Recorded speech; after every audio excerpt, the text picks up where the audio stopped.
We are Baltimore. We are Detroit. Tigers baseball on Fox Sports Detroit is presented by Bell Tire.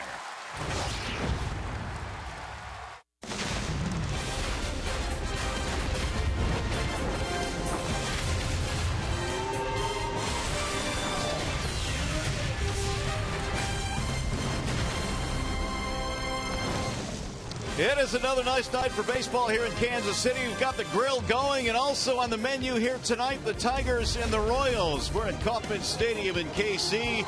Game 2 in this series featuring your Detroit Tigers and the Kansas City Royals. Hi again, everyone. Welcome to Tigers Baseball. Mario and Pemba alongside Rod Allen. Glad to have you with us. It was an impressive start for the Royals in this series last night. But as we know, Rod, baseball always provides you with another chance the next day. No doubt about that. I talked to Eric Hosmer, the very talented first baseman of the Kansas City Royals, and he told me just that. The division goes through the Detroit Tigers. Yes, we're off to a good start, but these guys can play. They've won the division 4 times in a row, he told me. All right, now the Royals off to a really nice start this year. Their offense has been improved. It's a lot deeper. You've got to go to 2 number 1 picks, though, in recent years. Moustakas and Hosmer, they are starting to put it together. Well, first of all, we saw flashes of brilliance out of Eric Hosmer in the last couple of years, but Moustakas, we really hadn't seen that out of him until this season. Last couple of years in spring training, Moustakas was stellar, but he got off to an 0-for-21 start last year and never regained confidence. He's got that confidence this year. He's been balling and really playing both sides of the ball. I've really loved Eric Hosmer since he's come to the big league, and the one thing about Hosmer, he can reach the seats in the biggest parts of the ballpark. He doesn't pull the ball to right field. He goes straight away central, and he goes to left center field with power, and he also wins Gold Gloves. Main reason why these two guys are off to a stellar start. All right, now speaking of a stellar start, Miguel Cabrera's off to a really good start as well. Now, as we learned last night, a lot of nights they're not going to let him play. They walked him a couple of times last night. So the Tigers now need some guys behind Cabrera to step up. Well, Miggy's hit .323 in 67 career games right here at Kauffman Stadium. That's why they know Victor's not quite 100%. They're not going to let Miggy beat up on him anymore. J.D. Martinez, Cespedes, some of the guys behind are going to have to continue to get it done. I like the fact that Miggy's also patient. He's been taking walks, not trying to force the issue, but that quartet is going to be real dangerous all season. All right, Tigers trying to even up the series with a victory here tonight. After a short break, we send you back to the Call Sam Studios, check in with John Keating. But as we said, someone else has got to step up behind Miguel Cabrera. Maybe that is Victor Martinez. He hits .359 after a Miggy walk. Martinez, Miggy, and the Tigers take on the Royals next.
And the Tigers. Royals won the opener last night 8-1. Here is the Tigers starting lineup for game 2, presented by your Southeast Michigan Ford dealers.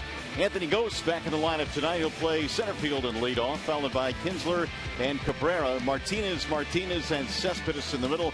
Alex Avila behind the dish with Castellanos and Iglesias rounding out the Tigers starting 9. And they're facing the big right-hander Chris Young. Yeah, he's the biggest pitcher in the big leagues. As a matter of fact, he's the biggest player in the big leagues at 6 feet 10 inches. One of the things the Tigers will try to force him into doing is getting the ball down in the strike zone. He likes to live up with fastballs, only about 87, and a slider. He will mix in a changeup, however, to the left-handed batters. Let's take a look at the Kansas City Royals starting defense. It's always brought to you by Tim Hortons, and it's a good outfield. Take a look at all the assists that Gordon has gotten since the beginning of the 2011 season. 63 of those came in center, Orlando in right, Infante Colon up the middle, Moustakas Hosmer on the corners, and you have Salvador Perez, the Gold Glove catcher, behind the plate. And speaking of Gold Gloves, Alex Gordon has won 4 of them in a row now as he gets set to patrol left field here tonight for the Royals. Here are the field conditions presented by Ace Hardware and the Scotts Company tonight. 73 degrees at game time. A little bit of humidity, not much. It is cloudy tonight, a little bit overcast, but no rain in the area. That's the good news, and hopefully the Tigers can get back to their winning ways here tonight in game 2 in this series. Anthony Ghost is settling into the batter's box, just about set for baseball tonight. It'll be Ghost, Kinsler, and Cabrera. Tigers at 15-8, and the Royals at 15-7. They own a half-game lead in the division. Chris Young goes to work, and here we go. First pitch is pounded back out of play, 0-1. Anthony Ghost told me tonight that one thing that he must do for himself is make Young get the ball down in the strike zone. Because Young stands 6 feet 10 inches, everything that he throws pretty much stays on the same plane right around the belt buckle. Ooh, look out. He backed him out of there, up and in. 1 ball in, 1 strike on Ghost.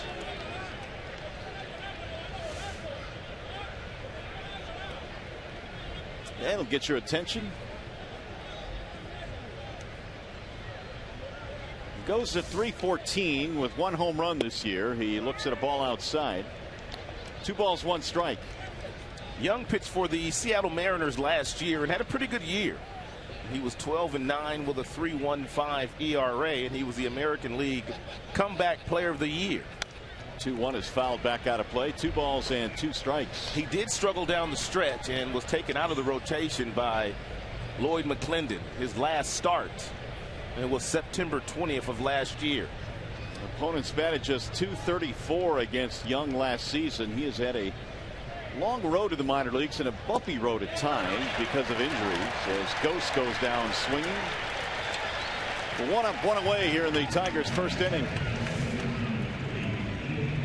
It's a nice little slider at the bottom of the zone that Anthony Ghost did not pick up and swung right over the top of.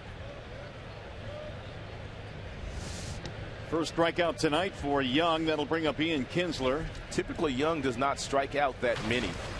His top fastball right around 87, 88 miles an hour, even though he's a big guy. Strikeout high this year, only 3 in any one of his appearances. As he gets ahead of Kinsler, 0-1. 35 years old now, Chris Young. He's been around a while. A lot of action in the National League. Swing and a miss. Not the first time Tigers have seen Young. They've seen him a couple of different places, and they've never really had much success against him. He really is counterintuitive when you look at him. You see a guy that goes 6'10", 255. You think hard thrower, but it's anything but the case. And there goes Kinsler waving and missing for strike 3. Apparently, Mr. Young has a lot of confidence in his slider tonight. He got Anthony Ghost on a slider, and he also got Ian Kinsler on a slider. Yeah, neither one of them were strikes. 2 up, 2 down. Quick start for Young, but here comes Cabrera. Mickey 1 out of 2 last night. Was walked a couple of times as well. And he sends one high in the air to left field. Alex Gordon going back, has room right in front of the track, and a 1-2-3 inning for Chris Young.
plate facing Kyle Lobstein. He is presented tonight by Family Heating, Cooling, and Electrical.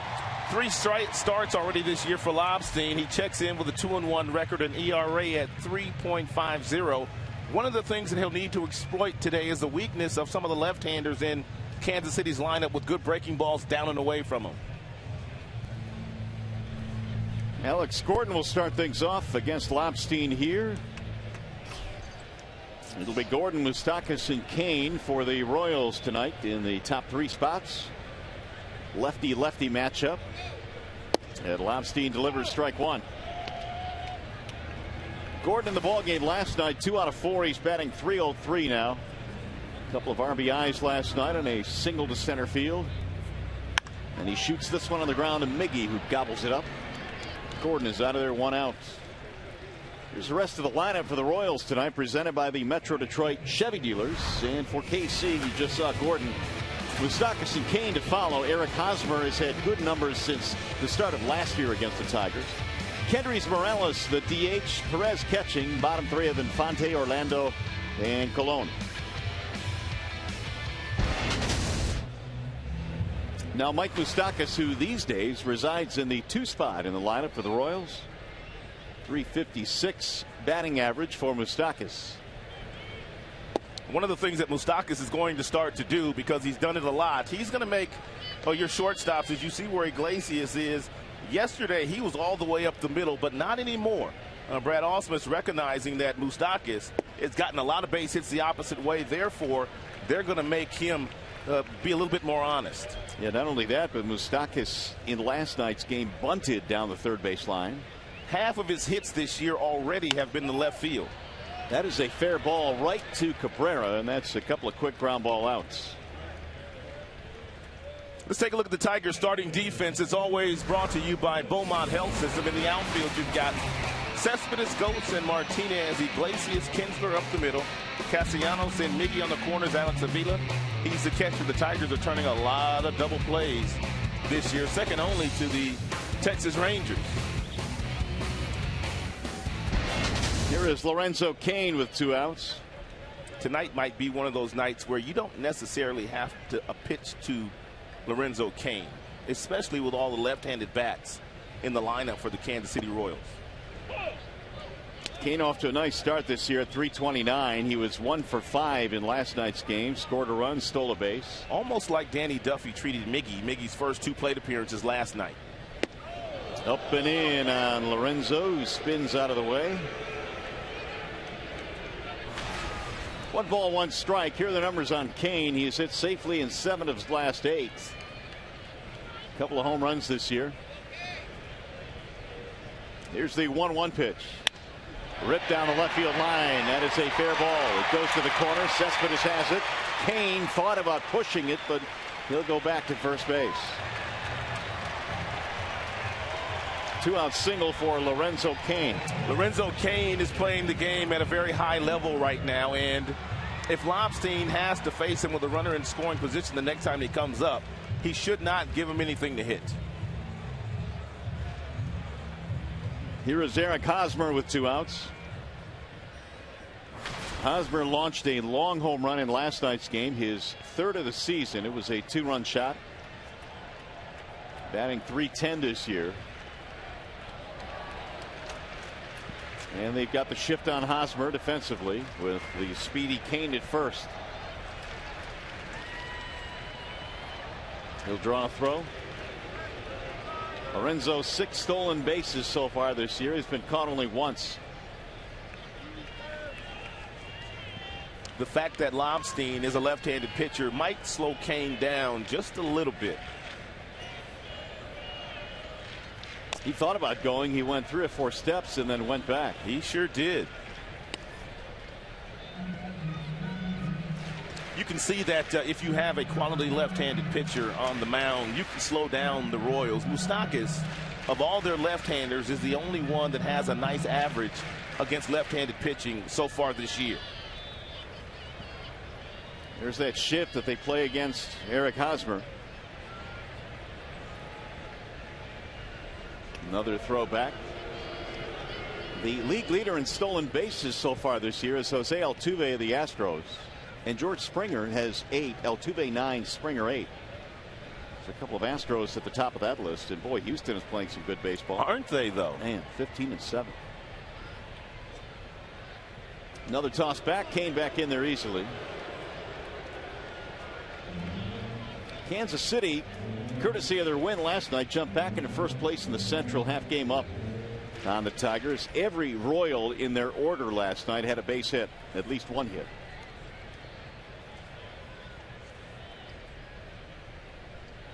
And another toss back.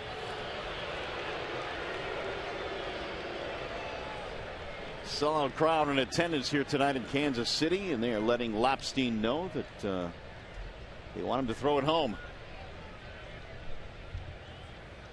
Hosmer has hit safely at his last 4. And he's showing bunt and drops one down the third base line. How about that? He'll beat the shift with a bunt. And that'll put 2 men aboard. Moustakas did it last night. Hosmer tonight. That is the first time anybody other than Moustakas has gotten a bunt base hit.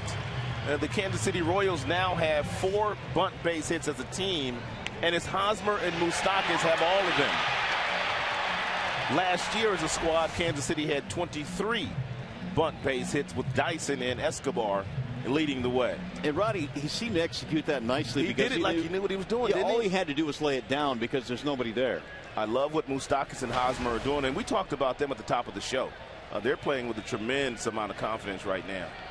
Well, here's a shot now for Kendrys Morales with 2 on and 2 outs. Switch hitting designated hitter was 1 for 4 last night. Swing and a miss, 0-1. Nice change piece there thrown by Lobstein, fading away from Kendrys Morales.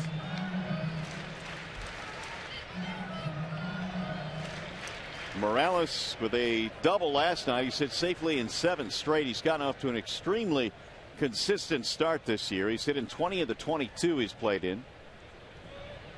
You see Miggy's about 15 steps off the line at first base.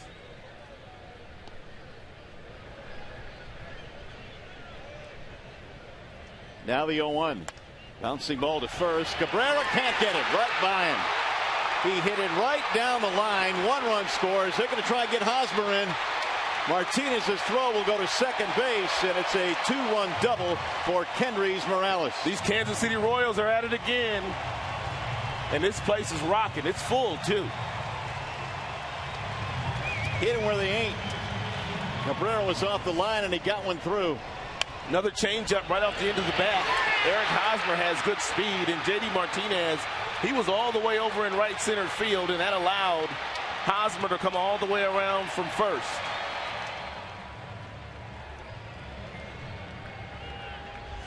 RBIs 18 and 19 for Kendrys Morales, and the Royals off to a quick start tonight. The Kansas City Royals numbers this year with 2 outs and runners in scoring position are just absolutely sick. I mean, you cannot draw it up any better than what they've done this year. 5 of their runs last night came with 2 outs. Well, the Royals this year lead the majors with 2-out RBIs. 2 more tonight gives them 51, which is a major league high. They've gotten it done in the clutch. Salvador Perez had a nice ball game last night. Couple of hits, 2 RBIs. Perez has knocked in 14, batting .326 this year.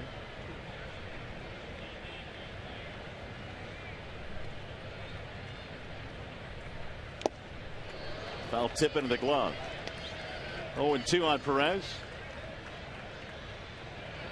Arguably the biggest hit of this inning was the bunt base hit down the line by Eric Hosmer. No doubt that set it up, and Morales drives him in. 315, 2-out runners in scoring position. Only Minnesota has been better. A lot of teams in the Central on that list. The American League Central, that is. Low, 1-2. Lopstein got a couple of quick ground ball outs. It looked like it might be an easy 1-2-3 inning. Then Kane got aboard. Hosmer bunted his way on, and Morales knocked them both in.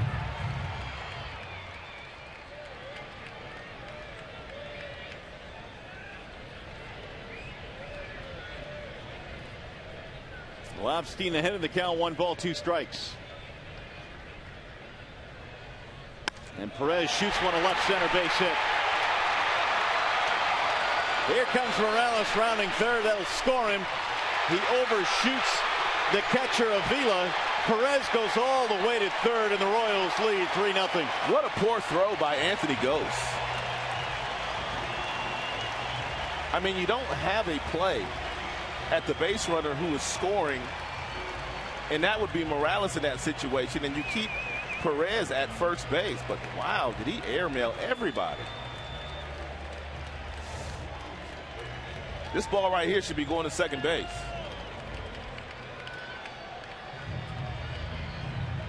Single RBI and charged the air to the center fielder. Gose on the throw, and all of a sudden it's a quick 3-0 lead for KC.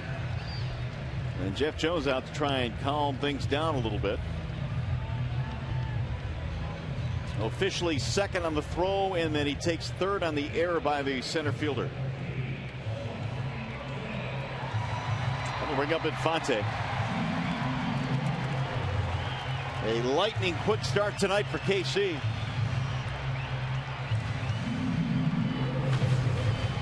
Infante batting .266. Extended his hitting streak to 5 in a row with a base hit in last night's ball game.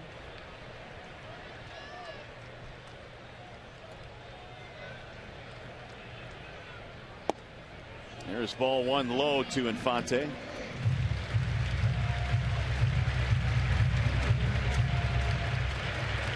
Lobstein making his 4th start, came in with a 2-on-1 record.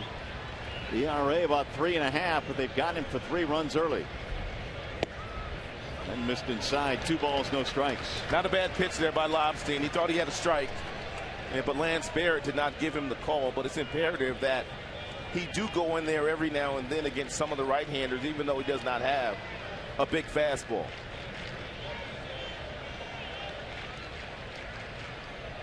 Infante takes on 2-0. It's 3-0 as Avila goes down to smother it, keeping Perez to third. Well, you don't want to throw it right down the middle. You might be better served just walking Infante and going after Orlando, who's in the on-deck circle.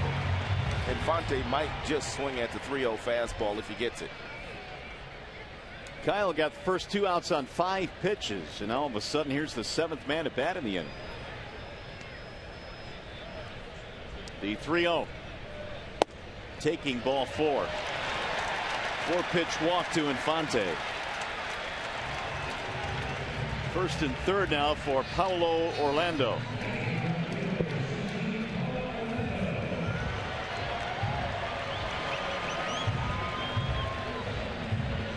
So Orlando made headlines early when his first 3 hits in the big leagues were all triples. He has 5 of them so far this year. That leads the major leagues. He's a 29-year-old rookie, a native of Sao Paulo, Brazil. And an opportunity here in the first inning to extend a 3-0 KC lead.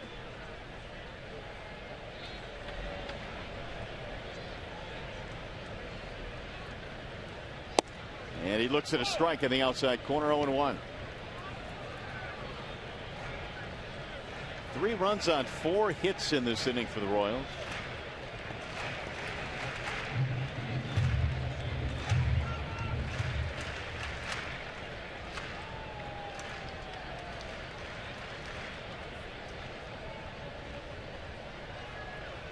The 0-1 pitch is in there, strike, and now quickly Orlando behind the count. 0-2. Yeah, that time Lance Barrett, the home plate umpire, gave him the call on the fastball inside. Orlando did not like it.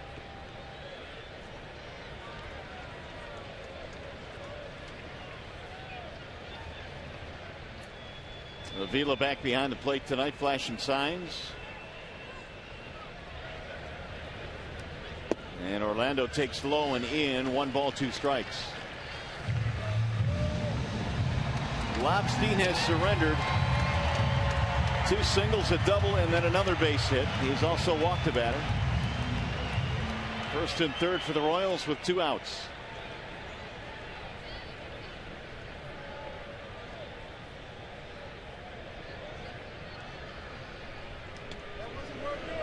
Cabrera was off the bag as he took that pickoff throw, and Perez was inching down the line once it got away from Miggy. There's no doubt that the overshifting so far in this inning has cost a couple of runs for the Tigers, but they did have Moustakas played right where they needed to, and also Gordon. 1-2 on Orlando, the 8th batter in the inning for KC. Bouncing ball left side. In the hole, Iglesias quick flip to get the out at second base. That'll end the inning. Royals off to a quick start, though. They lead 3-0.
Of what a bank can be when it's time. Come to Comerica.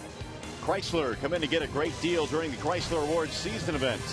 And by Country Fresh Sour Cream and Dips. Get real. Well, just like we saw last night, a Royals pitcher will be working with an early lead in this game. Duffy did last night. Young will tonight. It's 3-0 as we go to the Tigers' second. And it'll be Martinez, then JD, and then Yoenis Cespedes.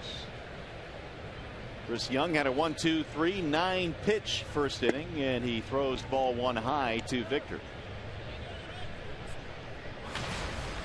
Not much of a shift on for Martinez here. He's batting .231, had a couple of knocks in last night's ball game. 1-0 is in for a strike. Even it now, 1 ball and 1 strike on Martinez. Now they're going to shift. That is Moustakas leaving his third base position.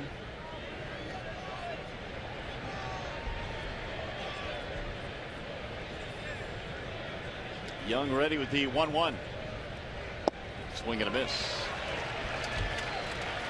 Well, the only reason that I could think of is why Moustakas stayed on the left side of the infield for the first pitch is they might have thought that Victor would bunt, but Victor doesn't normally do that, and obviously he's not quite 100% as we speak. Here's the 1-2. A little off the plate. 2 balls, 2 strikes. I wonder if that's just something they do with all left-handers. That could be, because you certainly wouldn't expect Martinez to bunt with his hobbled knee and his lack of speed to begin with, to be honest. There's Perez flashing signs. Here's the 2-2. 3-2 now on Victor. Already a lot of sliders thrown by Young here tonight. He obviously has a lot of confidence in that pitch. He does have a changeup that he will use to the left-handers, but he does not use the changeup to right-handed batters. Young's 3-2. Swing and a miss. Struck him out. Third strikeout already for Chris Young. It's a 3-2 fastball that Victor was just a little bit tardy on at 88 miles an hour. That's about as good as it gets for Chris Young as far as velocity. That'll bring up J.D. Martinez. J.D. 261 this year. Straightens up on a ball inside and high. Martinez 6 home runs. Had his 4-game hit streak come to an end last night. They held him to an 0 for 4 in the series opener. Waving a miss. 1-1. Young is getting a lot of swings and misses early on here.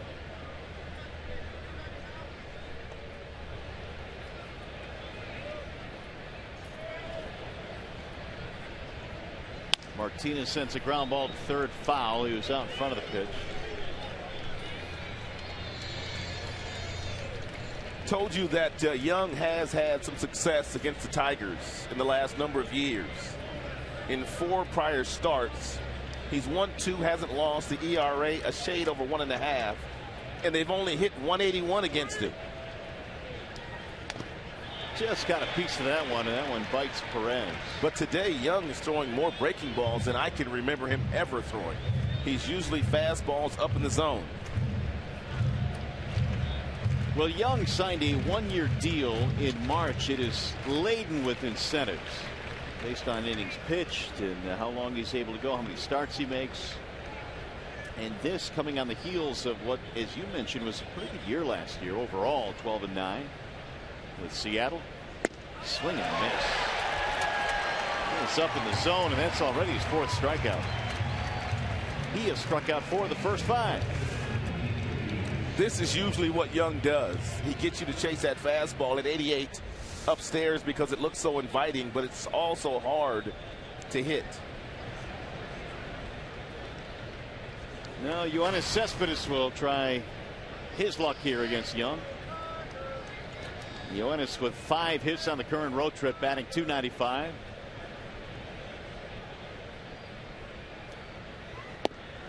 In there for strike 1 on Cespedes.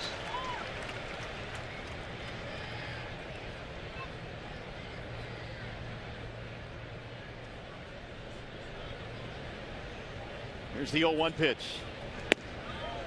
Wouldn't chase that one up. 1 ball, 1 strike on Cespedes.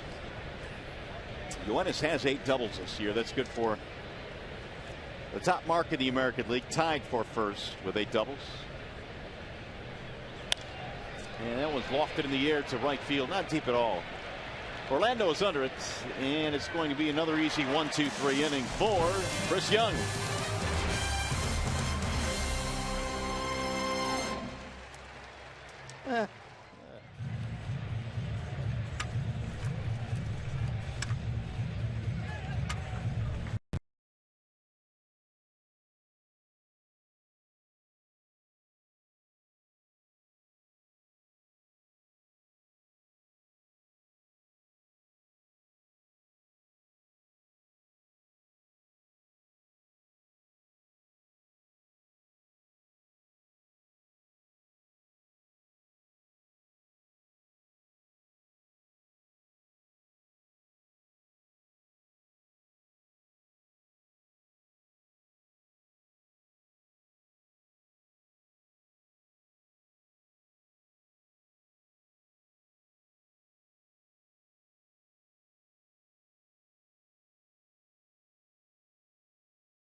Allen, game 2 in this series here against the Royals.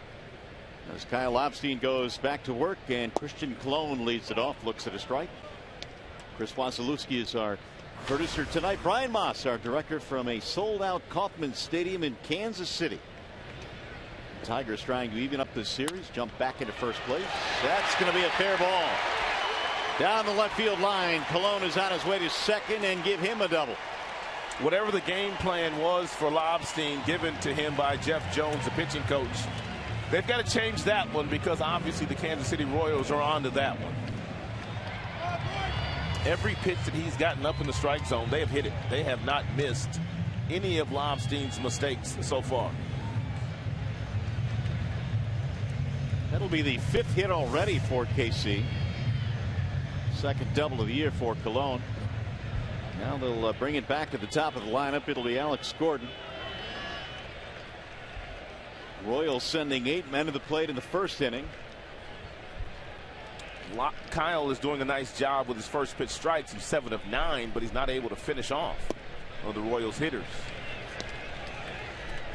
Gordon bounced out his first time up. 5-game hitting streak going for Gordon, who is in the leadoff slot with Alcides Escobar on the, well, he's not on the disabled list yet, but they gave him a concussion test today, and they're hoping he might be able to come back next week sometime. Here's the 1-0. High pop up, middle of the infield. It'll be Iglesias. First out of the inning. Here is our T-Mobile game changer. Talk about some of the best averages as Mike Moustakas comes rolling in.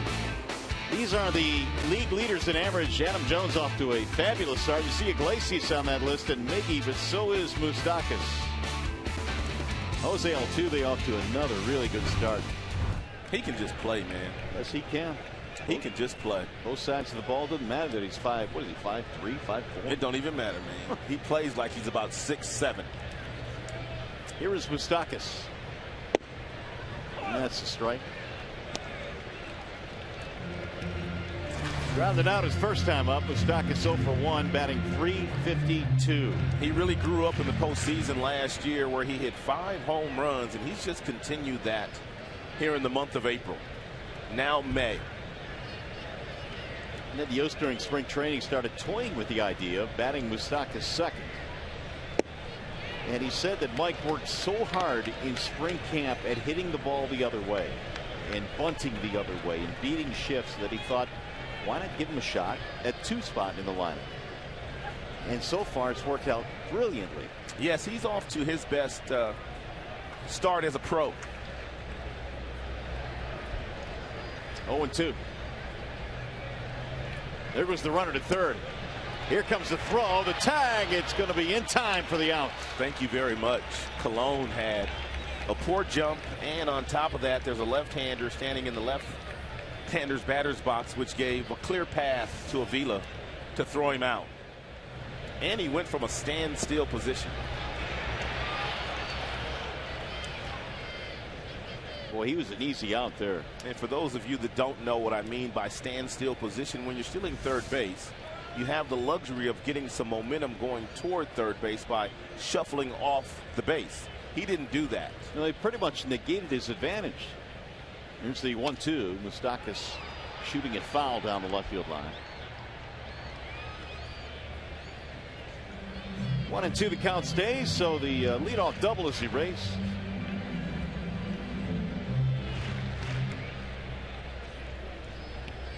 Kyle Lobstein faced 8 men in the first, gave up 3 runs. Another one that'll get back into the seats out of play. Let's take one more look at Colon here. Well, we'll go back to it. We'll get it right.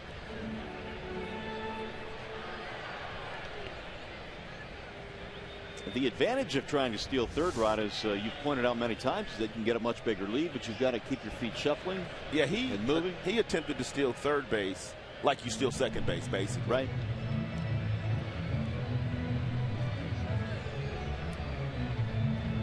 One more time here. Take a look at him here, frozen. ball's being delivered, he just takes off from a standstill position. That's not the way you steal third base. The 1-2.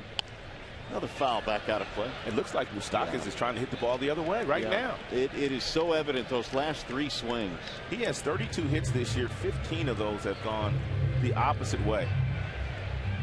But, you know, I guess in the grand scheme of things, when you got guys like Moustakas and Hosmer, and they have the kind of power that they have to hit the ball out of the ballpark, if you just give them that single the other way, I guess they might consider them winning that particular battle. Moustakas will step out. But in retrospect, when you look at the numbers that Mike has put up the last couple of years, they have jumped dramatically with this new approach this year. And that one is shot right back up the middle and flagged by Lobstein. Inning over, nothing comes of the leadoff double.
Kyle Lobstein after his 3 innings of work so far in this game. By the way, stay tuned for Tigers Live following the game. We'll be selecting our Fox Sports Detroit Tigers player of the game, presented by the 2 for $5 Classic Quarter Pounder with Cheese. See who wins that award following this one here tonight. Tigers need to get the bats going, though. They've not been able to do anything against Chris Young. It'll be Avila to start things off. Alex, then Castellanos, and then Iglesias. And that is ball 1 outside. James McCann caught the opener last night. Avila back behind the dish against the righty tonight, and this is how they play him defensively. Young's 1-0. Little high, 2 balls, no strikes.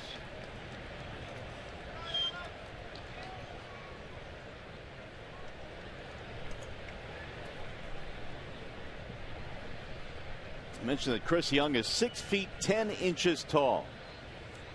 He went to college at Princeton where he played baseball, but he also played basketball there for Princeton. He was a pretty good player too, wasn't he? He was. In fact, his most famed game happened at Allen Fieldhouse against Kansas, and he scored 20 points against KU in a game. It was back in 1999. That's pretty good. Roll into Allen Fieldhouse and drop 20. Right. Of course, Kansas won the game 82-67. That's beside the point. It's got to be a magical place. Oh, it is. Allen Fieldhouse. I had a chance to do a game there a couple of years ago, and it was unbelievable. Here's the 3-1. High fly ball center field. This will be routine. Lorenzo Cain is there. That is 7 straight now retired by Young. Hey, the Tigers face these Royals on Sunday, May 10th at 8:05. It is Sunday Kids Day and Mother's Day all wrapped in one. All kids 14 and under, the first 10,000 moms receive a free Mother's Day tumbler. For tickets, call 866-66-TIGER or visit tigers.com. One away for Nick Castellanos. Ball one in the dirt to Castellanos. Kauffman Stadium will always be a special place for Castellanos, considering he got his first major league hit in this ballpark. Didn't he play in the Futures game in this yard too? Oh, that's a good point. He did. Won the MVP. But the home run is the most special in the big leagues, no doubt. Well, Castellanos came up at the end of September in 2013, had a base hit, first hit here. And I'm sure that is squarely placed on his mantle somewhere. High towering drive to left, but it's routine depth. Alex Gordon has it nestle into the glove for 2 gone. 8 straight retired by Chris Young. Every single out is either been a strikeout or him using that fastball up in the strike zone that Tigers are popping out to the outfielders, making outs by hitting them into the outfield. Here's Iglesias, had a triple in the ball game last night, scored the only Tigers run. In there for strike 1. 377 for Iglesias, second in the American League behind Jones of the Orioles. The 0-1. Bouncing in, 1 ball, 1 strike.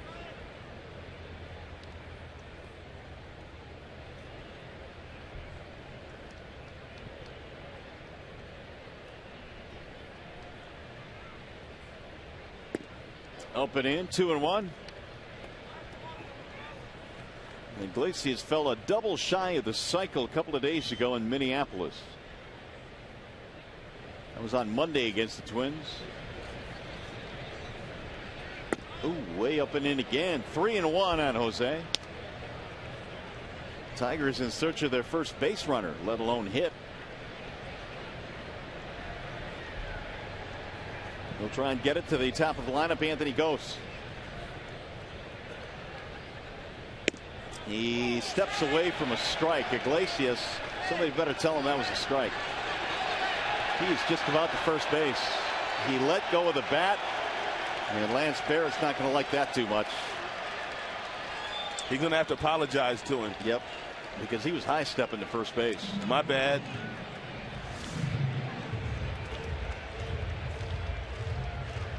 Well, I could see why he thought it was ball 4. No question about that. That is fouled back out of play. That was a very liberal and generous strike.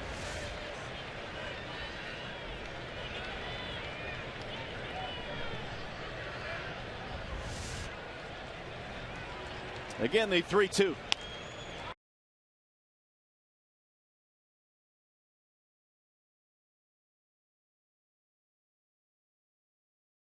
Two, 3, 9 up, 9 down against Young.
first, a single by Kane, a bunt single by Hosmer, a double down the first baseline by Morales. And then you have Salvador Perez, who's hitting .299 career against the Tigers now with 26 RBIs. They put a 3 spot on the board in the first. And now here come the Royals in the bottom of the third. It'll be Lorenzo Cain leading it off against lefty Lobstein. Royals have 3 runs, 5 hits. Tigers no runs, no hits. Cain, Hosmer, and Kenrys Morales. 337 now for Lorenzo.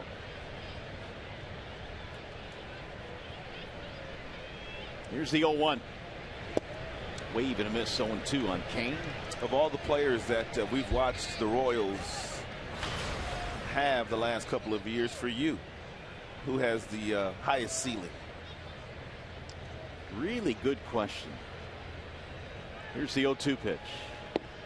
Ooh, got him, strike 3. I might go with this guy right here, Lorenzo Cain. I think that he got such a late start in the game. He's, I guess, the epitome of a late bloomer. He's my pick, too.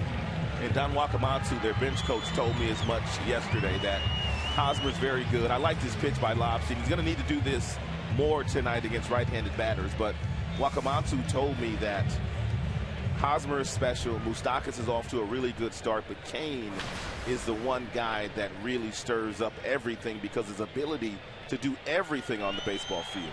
Came into his own last year. Here is Hosmer as he looks at a breaking ball that drops in 0-1. And Don Wakamatsu nearly got the Tampa Bay Rays job. Runner up. He's already managed once, the Seattle Mariners. Here's the 0-1. Lifted toward left. That's going to loop in for a hit, maybe more. Cespedes gets to it quickly. His throw to second base. Hosmer dives in, safe. Oh, he just barely beat it. You have a couple of left fielders here that have outstanding throwing arms in Cespedes and also Gordon. Even off balance, Cespedes gets a lot on his throw. And Hosmer just beat that throw by Yoenis. He was thinking, too, as soon as the ball was lofted in the left field, and that's the only reason they was able to make it safely. I'm surprised that Cespedes made that play even that close. I'm shocked. That looked like double all the way. Here is Kenrys Morales, who doubled in a couple.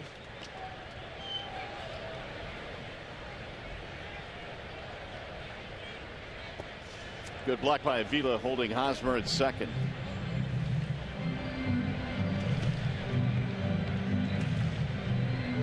Hosmer may have hurt himself a little bit diving into second base. A lot of times you'll see guys wreck their thumbs doing that. Was it Chris Johnson of the Atlanta Braves, I think, broke his left hand yesterday sliding like that.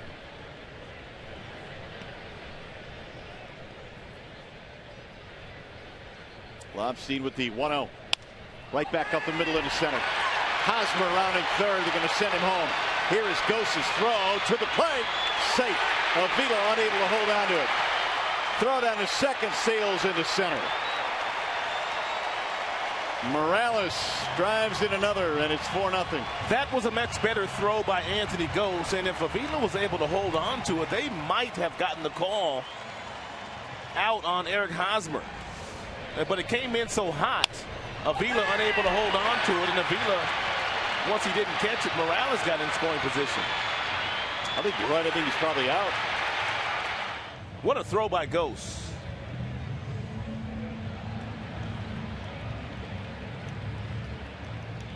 Meanwhile, Kenrys Morales just continues to get it done. He's got 3 more RBIs tonight. And it's 4-0 in favor of the Royals. Base hit from Morales, RBI, takes second on the throw. Here is Salvador Perez. That is the 7th hit already for KC tonight. That's the second error of the game on Gose. Swing and a miss. Anthony getting to start out in center field instead of Rajay Davis tonight. 4-0 KC.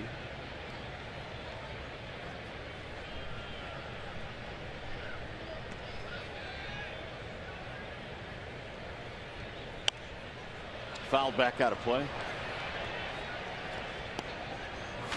Perez a single to drive in a run. And now he's knocked in 15. The talented catcher.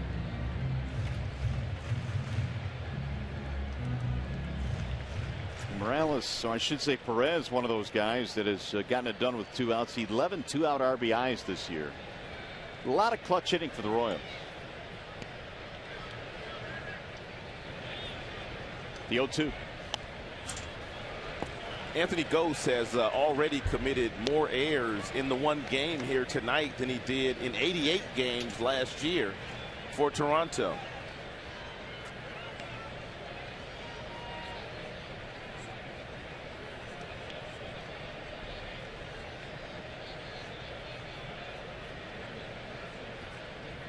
Lobstein trying to stop the bleeding here. He's given up a couple of hits and another run. Here's the 0-2. Perez pops it up back behind home plate, out of play.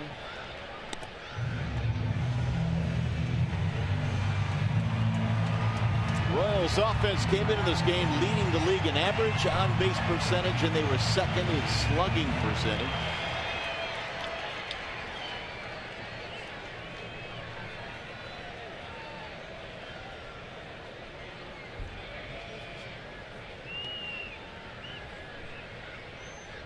And again the 0-2. Bouncing ball to third. Castellanos on the backhand.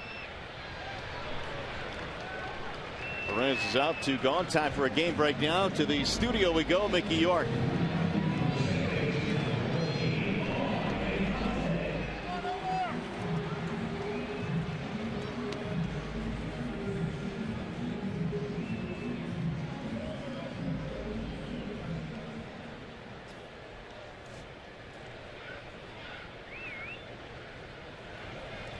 All right, Mick, thanks. The Rays trying to go to 13-10. They're a game back coming into play tonight.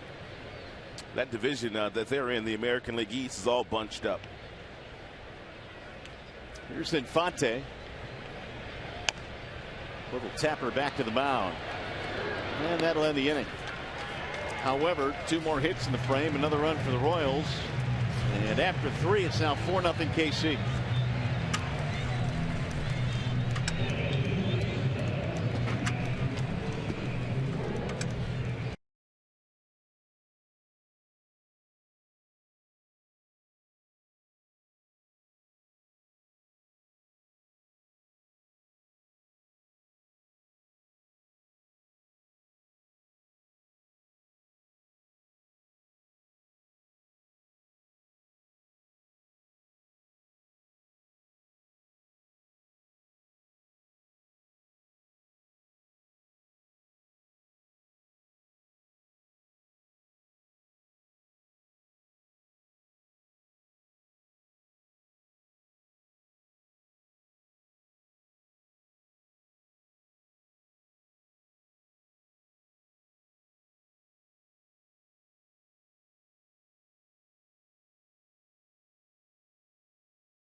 Starting the majors since September 20th of last year has kept the Tigers off balance. They have popped up 4 times to the outfield, only 1 ground ball in the game through the first 9, and he has punched out 4 with a fastball that does not get above 88.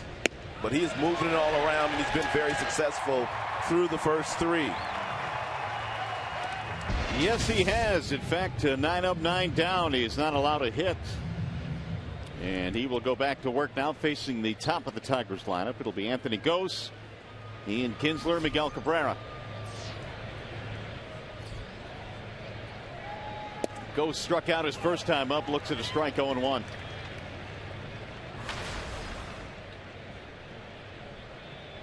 .308 batting average now for Anthony.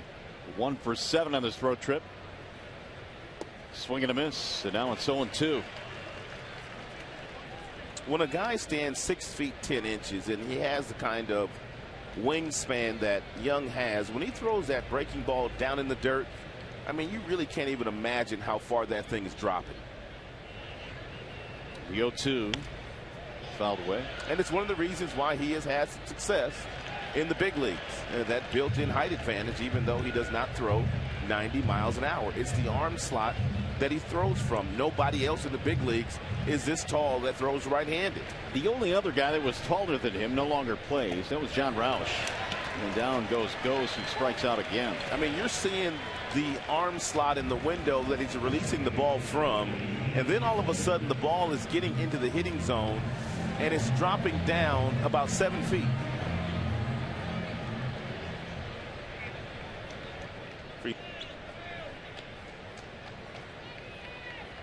And also standing 6 feet 10 inches, when he releases that ball, he's right on top of you. There's a whole lot of stuff working against you right there if you're a hitter. There's Kinsler. Strike one.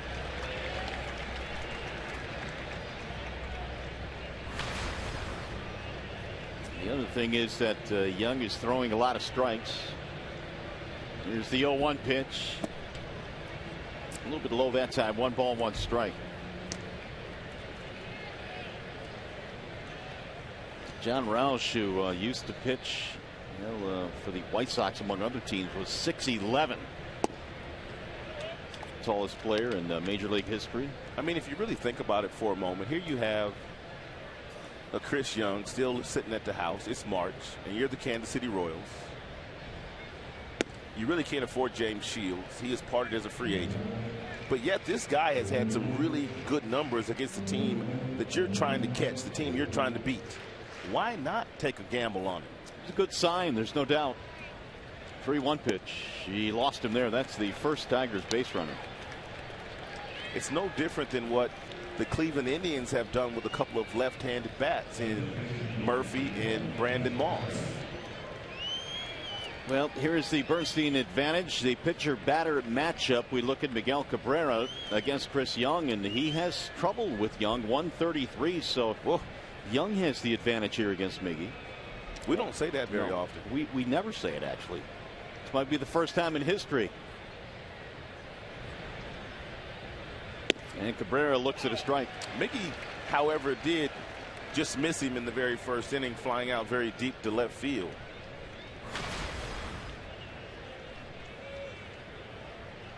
.369 on the year for Cabrera. Here's the 0-1. 1 ball, 1 strike. The Royals also signed Chris Medlin, who's coming off of Tommy John surgery, and he's Tommy John surgeries. You're right, 2 of them, and he is on the way back. They just don't know if he will fit in the rotation or the bullpen going forward. They gave him a 2-year contract too. Here's a quick toss back to first base.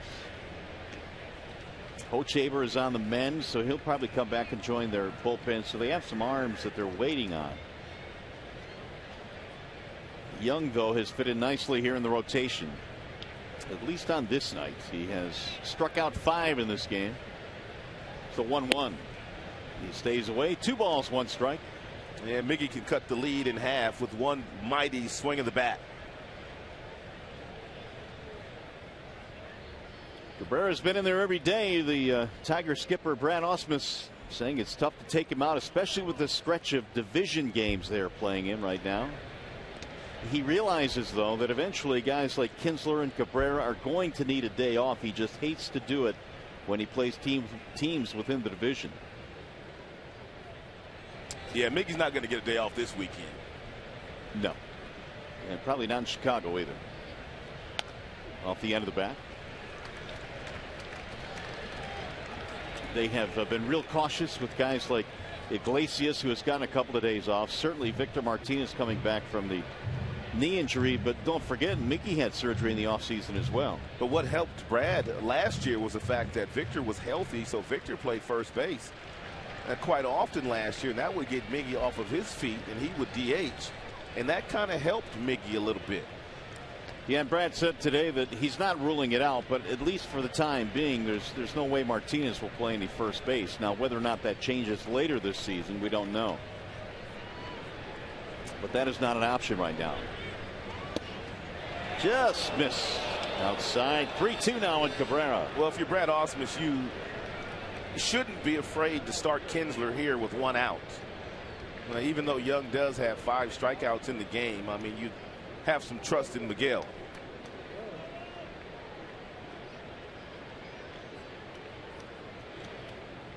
Kinsler goes, and it's ball 4. Bounce again. So back-to-back walks here in the 4th inning with 1 out. Hey, just a reminder, as you enjoy a cold one, to look forward to Miller Time later in tonight's game. It's brought to you by Miller Lite. Well, let's see if the Tigers now can get a big hit here from Martinez to jumpstart this offense a little bit. Anytime they walk Cabrera, this is what Victor does. In his career, 359 after a Cabrera walk. And those are not just intentional walks, but any type of walk. I guess there's only 2 kinds: intentional and non-intentional. True. Strikeout victim back in the 2nd was Martinez, and look out, he straightens him up. And we told you that Young will use the changeup to the left-handers along with the slider and the fastball.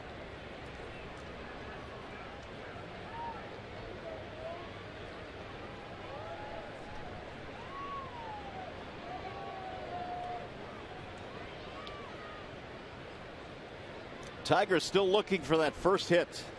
This would be a fabulous spot. Now Young with the 1-0. Strike at the outer edge, 1-1, and Victor stares down at the ground as if to say, I don't think so. It's been a slow go for Martinez, although he had a couple of hits in last night's ball game. Victor trying desperately to get that batting average back up. Has not hit for much power this year, but that will come back. The 1-1 lifted back out of play, 1-2.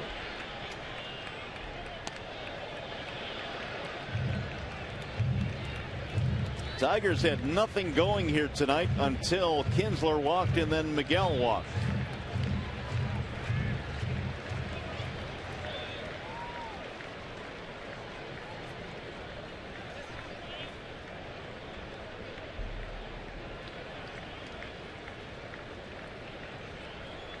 Meanwhile, 7 hits for the Royals. They lead 4-0. Here's the 1-2. High, 2 balls, 2 strikes.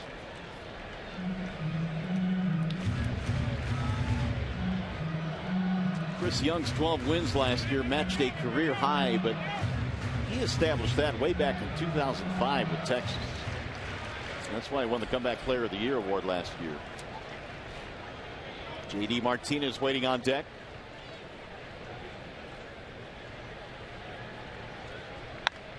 Ripped foul down the right field line. That was the 20th pitch of this inning for Young, who up until this point was cruising along.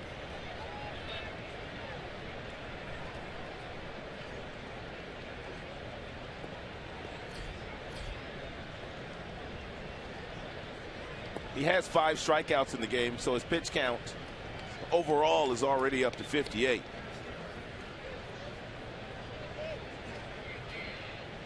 Two and two.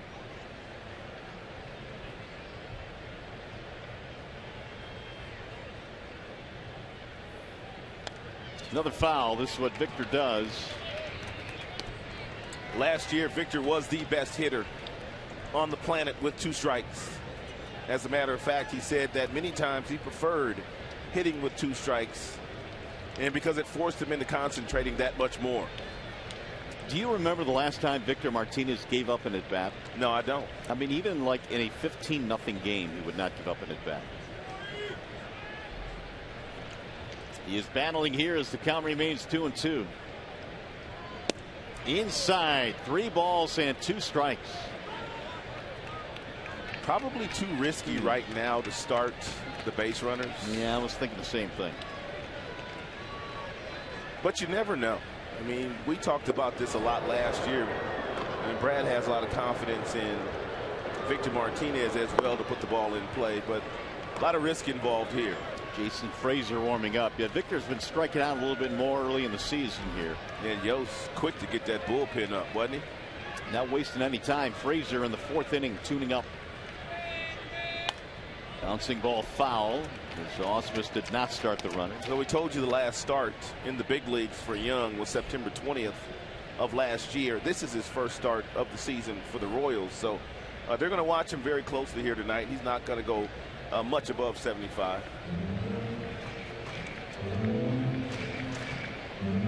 3-2. He's only pitched 9 innings total all year. Well, this, as we mentioned, is what Victor does. This will be the 9th pitch coming up in this at-bat.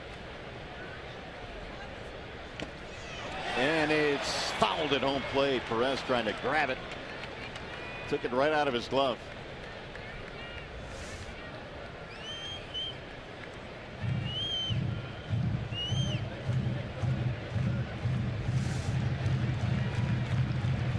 JD Martinez will be next.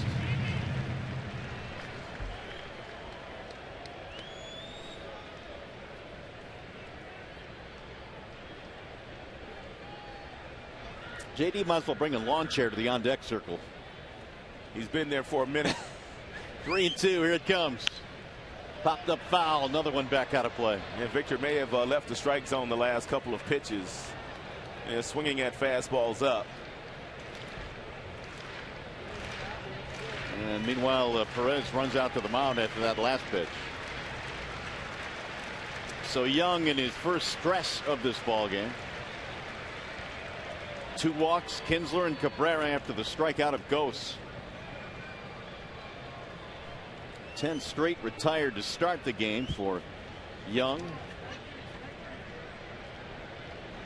And this now has turned into an 11 pitch at bat here. Number 11 coming up to Victor Martinez. And he walked in ball 4. That will load the bases. How about that at bat? An 11 pitch walk, and now he's loaded him with 3 base on balls. Let's take a look at a pitch by pitch and see how Victor patiently waited out Chris Young and drawing a walk after a ton of pitches. He straightened him up first, then a fastball was called a strike away. Victor did not like that call, and then Victor continued to foul off foul ball after foul ball after foul ball, and that's pretty much all that he got from Chris Young, even though the fastball tops out at only 88 miles an hour. The scouting report on Chris Young is that when there's a runners in scoring position, he'll throw you more fastballs. Great at bat by Victor. So that'll bring up JD Martinez with the bases loaded. And only 1 out, and JD in these spots, 302 career with them loaded. And a lot of times pitchers, after exerting so much energy on the previous batter, they will make a mistake over the heart of the plate. Swing and a miss. And if that's the case, then JD needs to make him pay. JD struck out in the 2nd. Martinez now at 258.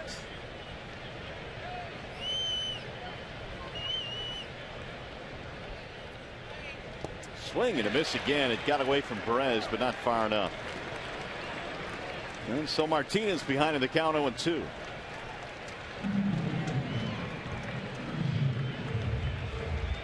As Young tries to dig his way out of this 4th inning jam caused by 3 base on ball. I'm kind of surprised at how shallow Kane and Orlando are playing at their respective positions, center field and right field, with JD Martinez in that batter's box.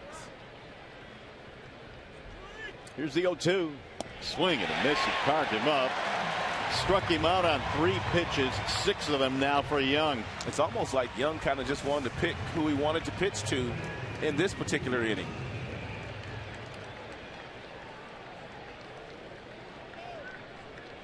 Well, he's not out of the woods yet, and he still has to deal with Cespedes. And when you look at the numbers, career, these are not this year, but career for Cespedes, bases loaded, 500. 4 out of 5 this year. Hit a grand slam against Chicago earlier this season.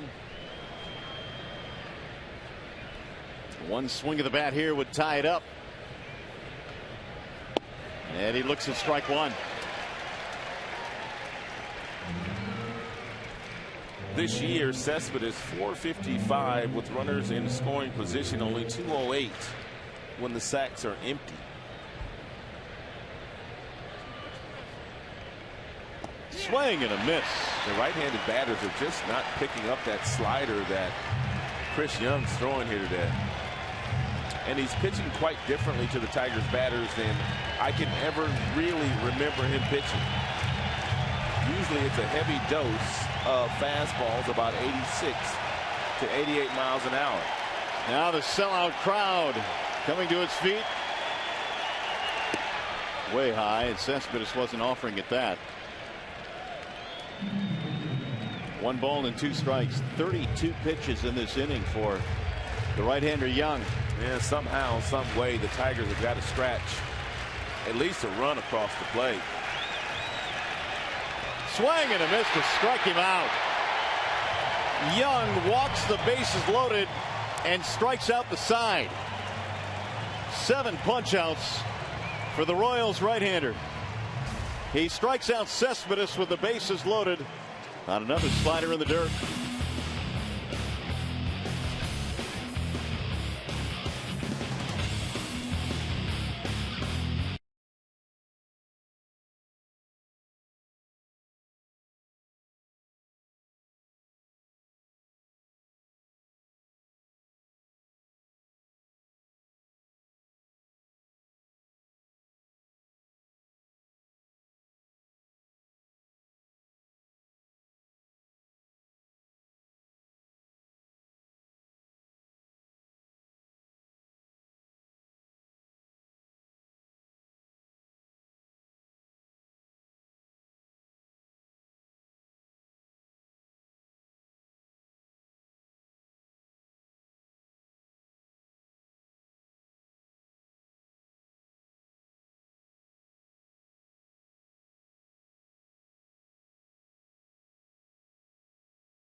And we remind you not to miss out on the May Party Suite special, available for all Monday through Wednesday games in the month of May.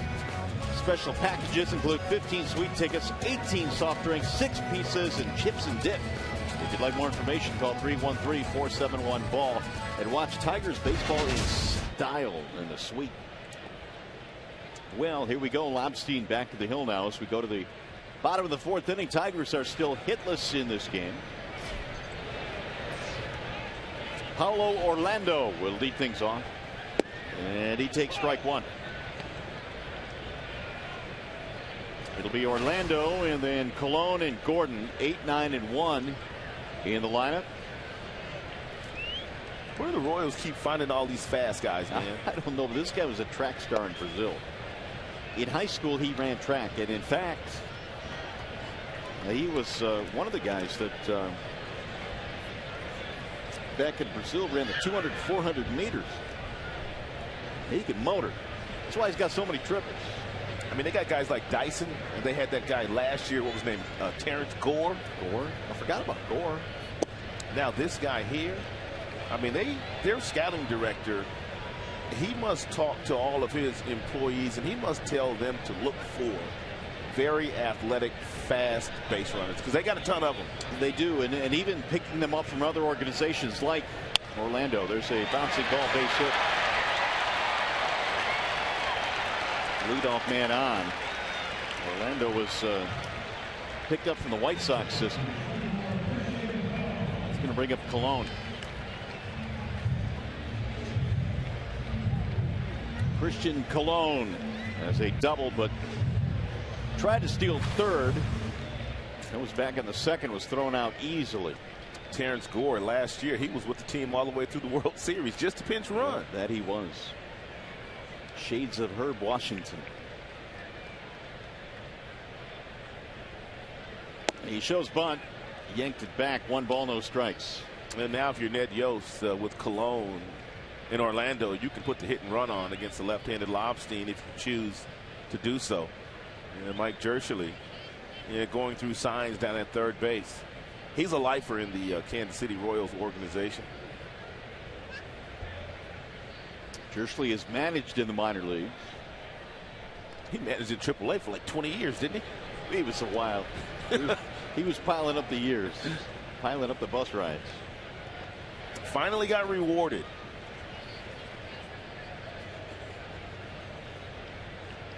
Did Jerschele end up in the bottom of that pile in the brawl in Chicago? Here's the 1-0, and it's in for a strike, 1-1. Somebody ended up at the bottom. I thought it might have been Ned Yost. Ned Yost was in the bottom of one of those piles, too. Yeah, I know Jerschele was. In fact, Rusty Kuntz was. He was out in short right field. Rusty says, "I'm too old for this." Man. Right. Forget about it. Let the young guys go at it. Let them go. 1 ball, 1 strike. Christian Colon. There's Rusty. Strike called. 1-2. Ned Yost had a really special relationship with the late Dale Earnhardt. And that's the reason why Yost wears number 3, although you never see him with the jersey on.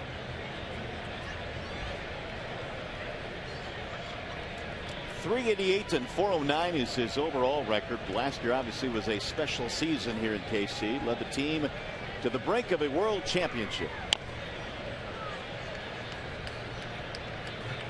It's nice to have that good bench coach sitting next to you. Wakamatsu for Ned Yost, and of course Gene Lamont with a wealth of experience for Brad Ausmus.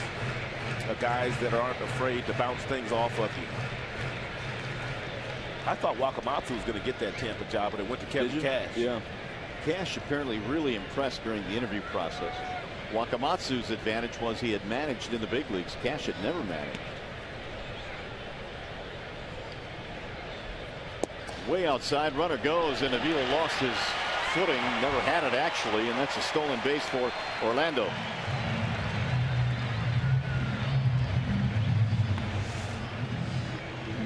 That's a delayed steal. Now, we've already seen Anthony Ghost do this a couple of times this year, where they don't take off right away, but they have a large shuffle, secondary lead, and then they just take off, trying to catch the middle infielder sleeping. Now 2-2 on Colon. Bouncing ball back up the middle. Iglesias will take the out at first base, advance the runner to third with 1 out.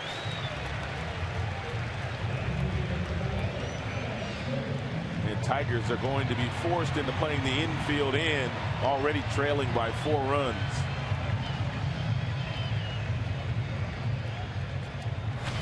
Alex Gordon now will try and drive in this run, batting .294. He is 0 for 2 in this game. Infield in for Detroit. 4 runs on 8 hits for the Royals tonight. No runs, no hits for the Tigers.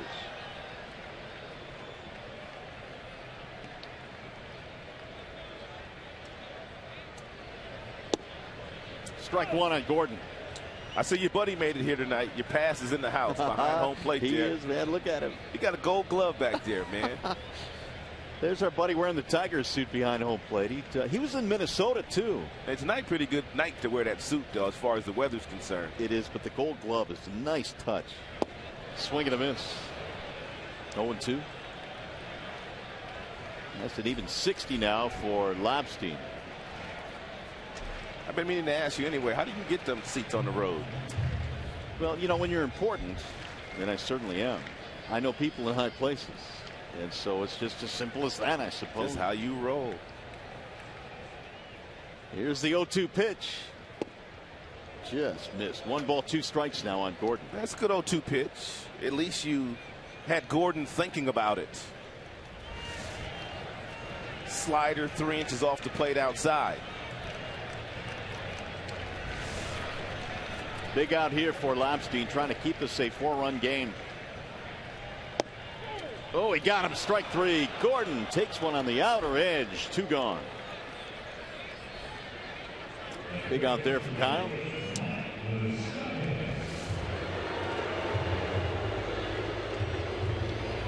It was a nice job by Avila, ever so slightly pulling that ball back into the strike zone. Look at the glove, and Avila pull it back. Yeah, that one could have gone either way. There is a classic example of pitch framing. So with 2 outs, here is Moustakas. Infield can relax now. They're back. That's big now for catchers, framing the baseball. Yep. Those stats are now being kept and looked at, I think, a little bit more closely than they were in the past. A lot more closely, actually. Some are better at it than others. Here's the infield on Moustakas. Here's the 1-0. Bang that one off his leg. Well, April is come and gone, and for Mike Moustakas, this April was much better than the last 2 Aprils. Yeah, he got off to an 0-for-21 start last year and never really recovered. Ended up hitting .212 on the season.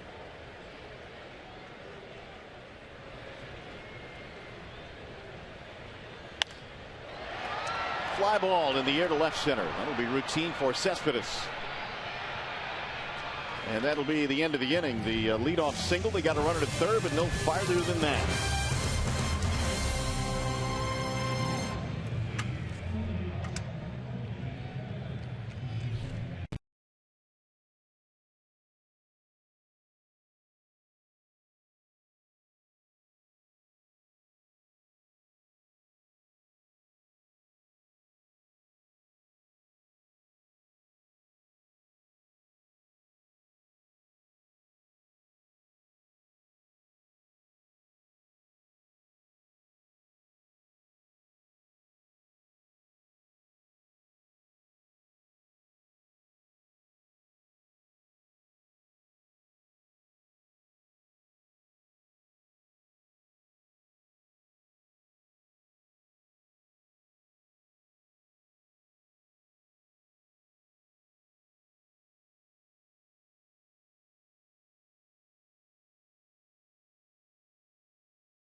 This is loaded last half inning, only to strike out J.D. Martinez with a slide piece down and away.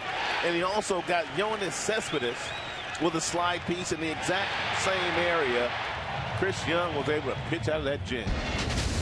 Yes, he was, and he is still out there. Here are the numbers after 71 pitches for Young. He's gone 4 innings. There's that 0 in the hit column. Tigers have to change that immediately. He has struck out 7 in the contest. He might have just 1 more inning in him. Ned Yost is going to try to leave him out there for 5 to qualify for a W here tonight, making his first start of the year. It'll be Alex Avila to lead things off, and Castellanos and Iglesias. The bottom 3 as Alex looks at ball 1 high. Flat out to center field his first time up. Royals got 3 in the very first inning tonight. They added 1 more in the third. The shift for Avila. He bangs it foul down the first base line. 1-1.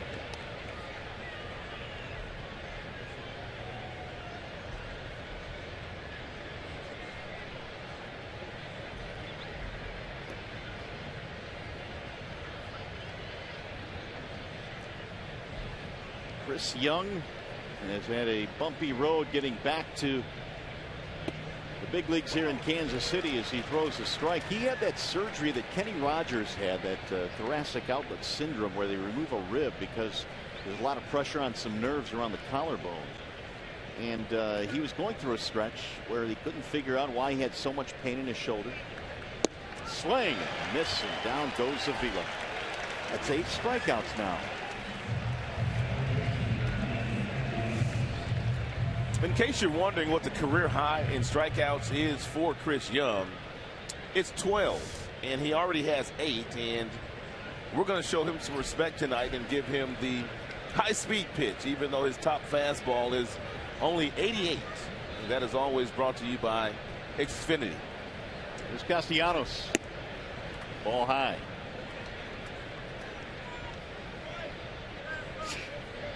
Nick flied out his first time up to the left fielder Gordon.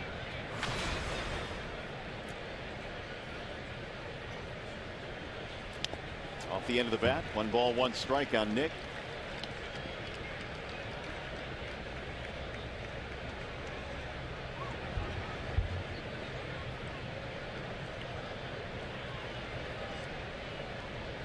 Eight of his starts last year for Seattle, and Rod mentioned many of them came in the first half. He went 6 innings, allowing 3 hits or fewer. There's a high drive to left. Not going to be deep enough, though, as Gordon cruises over. And a couple of fly ball outs for Castellanos to left field. He's 0 for 2. So Young continues to meander through the Tigers lineup, and here is Jose Iglesias. Only 1 ground ball today thrown by Chris Young that came back in the 3rd inning off the bat of the guy that's standing in the batter's box right now, Jose Iglesias. Everything else in the air or strikeout. Iglesias is about to get the first Tigers hit in this game. I feel it right here. All right, I'm with you. Bender drops in for a strike, 0-1. He didn't like that call. He's shaking his head.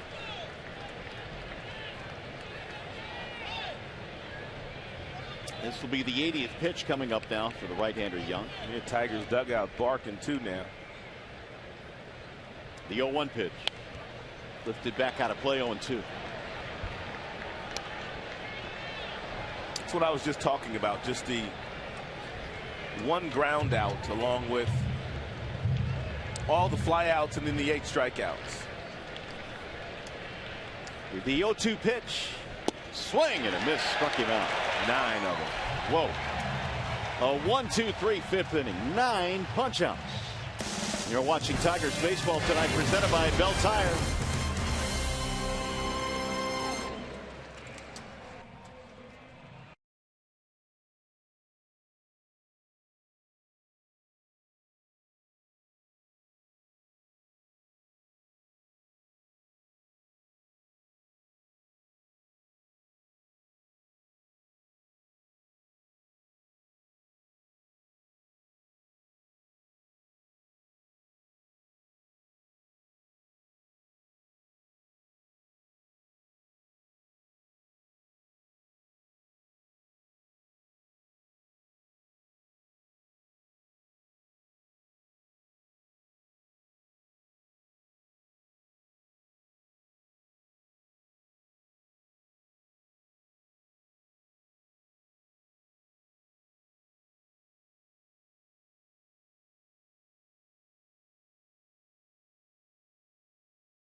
Tire price period. Bell Tire.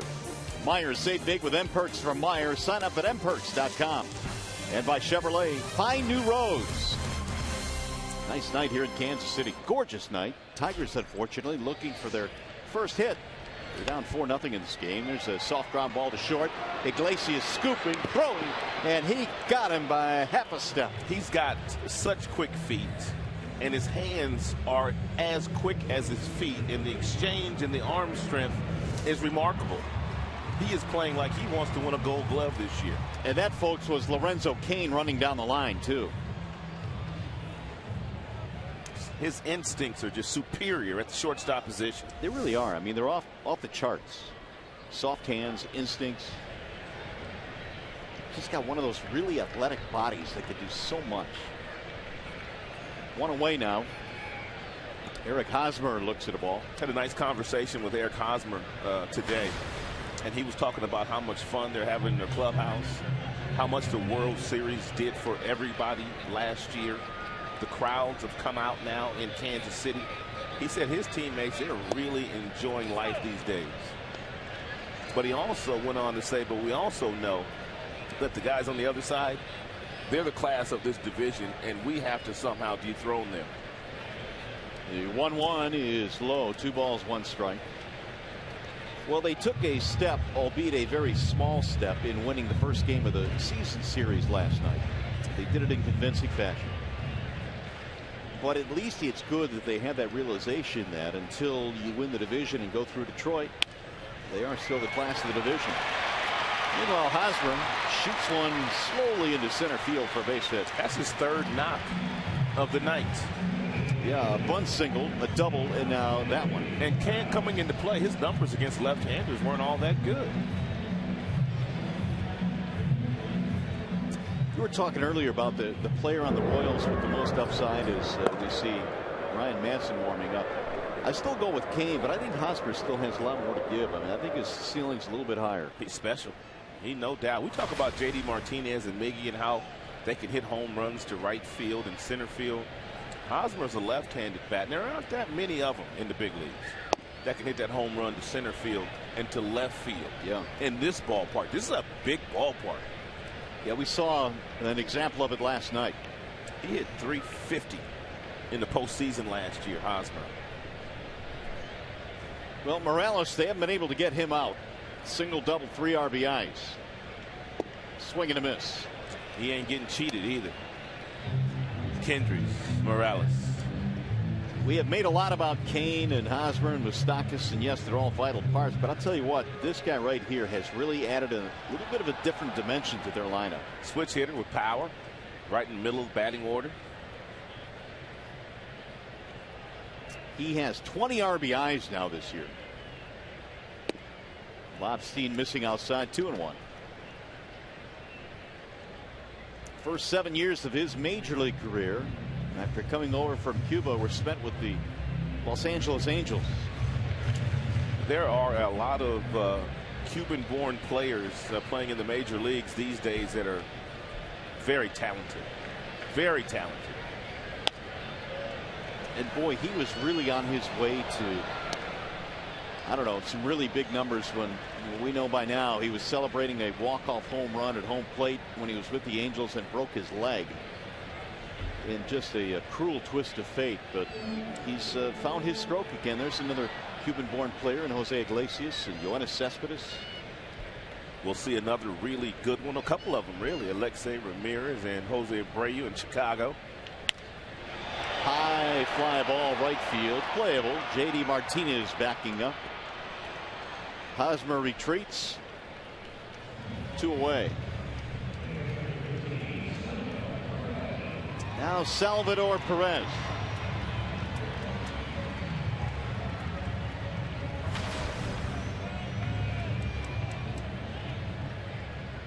Single to drive in a run in the first. A cool .330 batting average for Salvi Perez.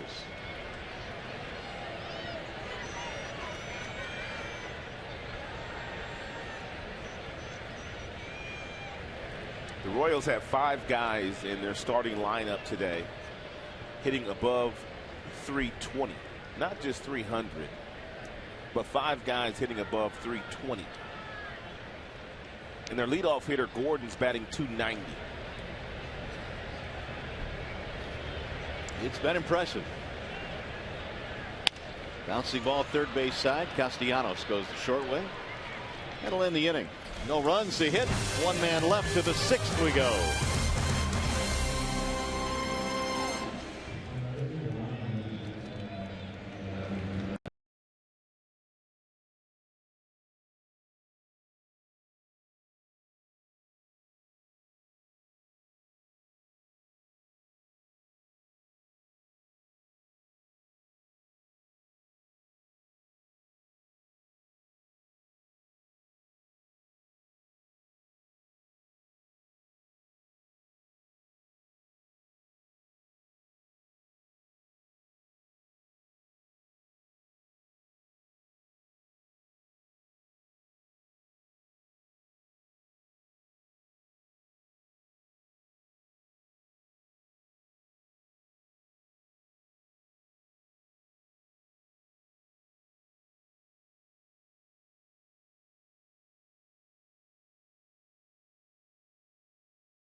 The game, and Chris Young is out of the game after pitching 5 innings, but he had 9 strikeouts in the game. He only threw 1 ground ball in the contest, 5 fly balls. The Tigers could do nothing against him tonight, and he is in line for a win. We gave you some numbers on Young a few innings ago. The Tigers have never, ever had success against Young. Well, they've struggled here tonight, still looking for that first hit. They've got a new pitcher now. That'll be Ryan Madson in the wall side windows pitching change. Ryan Madson is pitching some really good baseball right now for Kansas City out of the bullpen. He's got a 1.64 ERA, and he is one of the reasons why they've got the best bullpen as we speak in the American League. Madson was released by the Angels in 2013. Tommy John surgery as well. There's a bouncer to second. 1 pitch, 1 out. As Infante throws out Ghost, who is 0 for 3 tonight.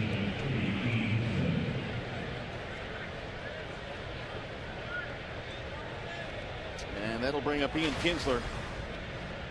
Madson is back in the majors for the first time since 2011. He had the surgery in 2012. Did not pitch at all last year.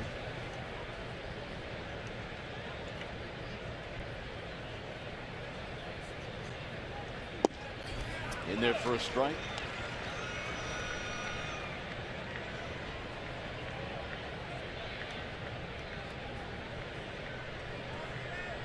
Madson 9 years with the Philadelphia Phillies.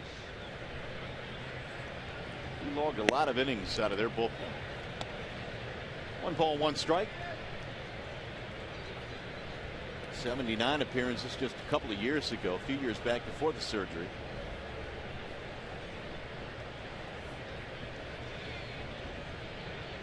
Here's the 1-1. Strike called on Kinsler, whose body language tells you that he didn't like that call. A few years back, Madson turned down a 4-year contract that the Philadelphia Phillies offered him, and it was a really good contract with a lot of positive numbers on it. Off the plate. He turned it down, and Jonathan Papelbon took that same deal, and then Madson had to find another squad, and then that's where the issues began. He's landed here in Kansas City. And now the 2-2. It's low, 3 balls, 2 strikes. Tigers loaded the bases in the 4th. Kinsler got it started with a walk. Then Cabrera and Martinez also walked against Young, but Young came back to strike out JD and Yoenis Cespedes. Now the 3-2. Bouncing ball slowly towards second. Infante. 2 outs.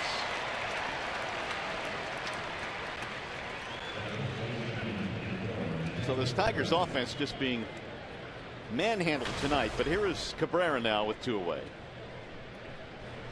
Walk and a fly out.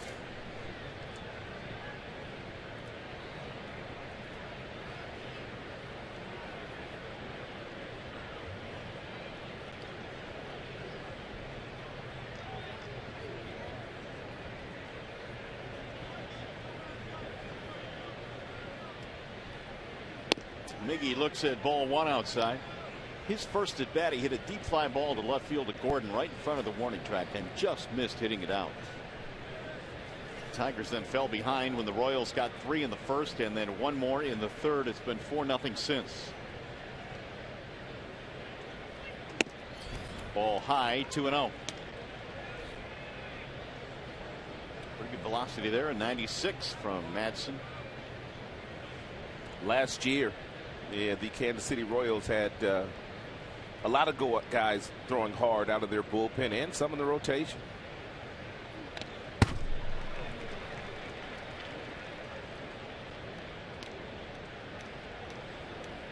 Two balls, 1 strike. Well, that trio that they had last year, which they rode deep into the playoffs, was just so good. 3-headed monster. Yeah, Herrera, Davis, Holland on the DL right now. High fly ball, left field, chasing Gordon back, still going back, track, Wall to make the catch. Miggy just missed another one. Tigers again to go 1-2-3. 5.5 in the books from Kansas City. And the Royals still lead 4-0.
Last half inning, Jose Iglesias stole a base hit from Lorenzo Cain. Iglesias throws the ball across the diamond to Miguel Cabrera and doesn't even look at it. He just simply turns his head the other way, knowing he's thrown a strike to Miguel. And that's confidence. There's a strike called as Lobstein goes back to work facing Omar Infante. 4-0 Royals have the lead. Infante with a base on balls and a ground out. And Omar looks at a ball. 1 ball, 1 strike. If you weren't with us at the beginning of the game, Lobstein was able to get the first 2 left-handers to ground out to Miguel Cabrera before the next 3 reached safely with base hits and a double. And they drove in 3 in that inning. Lobstein threw 24 of what is now 79 pitches in that first inning. Gave up another run on a double and a single in the third, but has kept them off the board since.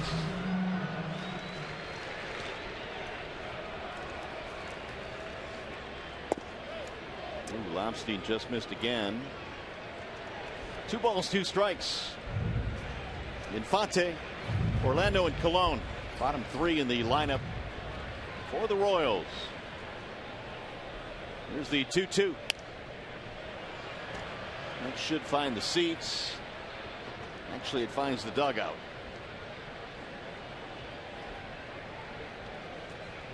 This is the second of a 4-game series between these two squads. We will see Edinson Volquez tomorrow and David Price. And then Anibal Sanchez, Jason Vargas on Sunday. Monday is an off day in Chicago, which, Rod, as we all know, could be extremely dangerous to the pocketbook. There is no doubt about that. Chicago could be dangerous on a day off. Driven in the air toward left. And Cespedes going back. 1 out. Especially on the art mill money. It doesn't go real far, does it? Don't be getting us in trouble now. Here's Paulo Orlando. Orlando had a single in his last at bat and stole a base.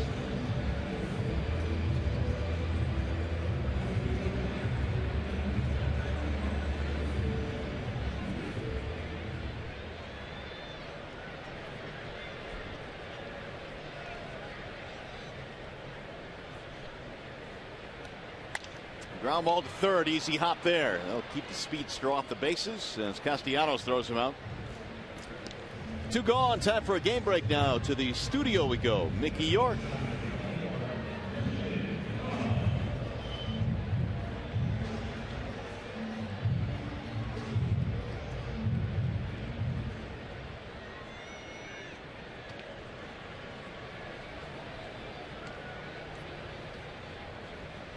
Mick, thanks. Here the Tigers are looking for the first hit of the game.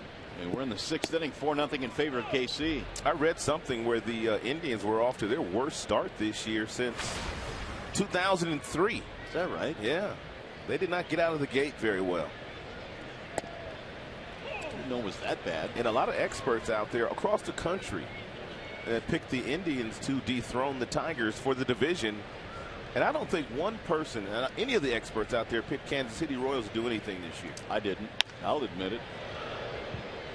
And there's so much season to go, but I was sold on the Chicago White Sox, who came in 5.5 back with all the changes they made. And I think Kansas City is, even though they would never admit it, they're somewhat playing with a chip on their shoulder. They went to the World Series last year, and then they were picked to finish 4th in the division. 1 ball, 2 strikes. Christian Colon, the batter.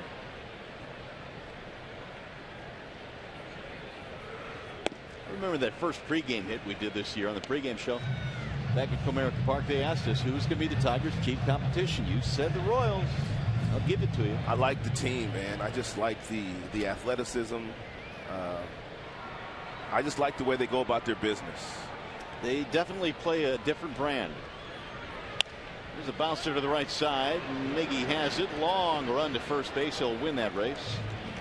Ed Lobstein a 1-2-3 6th, which means we go to the 7th.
Pacquiao's final face-off at the weigh-ins. Plus, what did Jameson Winston have to say officially after signing with the Buccaneers? And our NFL draft experts tell you which second-round quarterbacks could have the biggest impact. You can see Fox Sports Live tonight at 11 on Fox Sports 1. They've got you covered. If you are a sports fan, this is an incredible weekend. I mean, you got the Kentucky Derby and jumping off tomorrow. You've got the Pacquiao-Mayweather fight. You've got some good baseball going on. NFL draft. You got Matt Harvey going up tonight against Scherzer. As a matter of fact, when we did that game, a few years ago in New York, that was the last start, I believe, that Harvey made before the Tommy John surgery, and it was up against Max Scherzer. Yeah, he was injured on that night, and Scherzer beat him, right? He did. Yeah. 0-1 on Victor Martinez. How about a hit? Tigers have not had one so far in this game. Now, does any of that stuff interest you, the Kentucky Derby or the Pacquiao fight? The Pacquiao-Mayweather fight, marginally. And I know, I mean, everybody's talking about that fight. I've just, I've kind of lost interest in boxing over the years. Right. Kentucky Derby, I used to be big in that when I was younger, but marginally. I mean, I'll follow it, I'll watch it. How about you? I'm about the same. I mean, I'm a boxing fan, but boxing not nearly the same as it used to be with, Ali and Frazier and Hearns. And the hitman Tommy Hearns. Sugar Ray, and it's just not the same. Everybody likes that other kind of fight now, that the mixed martial art, whatever that stuff is. It's big. It's brutal too. And it is. Here's the 2-1, and it's a strike. 2-2. Now, were you an Ali guy? Oh, absolutely. How could you not be? Yeah. I really kind of gravitated toward Frazier. I love Joe Frazier. Smoking Joe. He was the underdog. He used to beat Joe up. Yeah, he did. But Joe beat him once, didn't he? He probably did. He used to beat him up. Ali used to beat up a lot of people. Here's the 2-2. Martinez sends a ground ball slowly to the right side. And a heave by Moustakas throws him out. Vicker is gone. One away. It's a 5-3 ground out. And we are in the 7th inning, and there's one out in the 7th inning, and the Tigers do not have a hit yet. Well, I'm getting a little concerned here. J.D. Martinez will step in. Because we're getting into Herrera-Davis territory here. Right. J.D., I'm sure, is glad to see Chris Young out of this game. He struck him out a couple of times. Yeah, J.D. couldn't pick up that slider that Young was throwing tonight. Here's the 0-1. 0-2.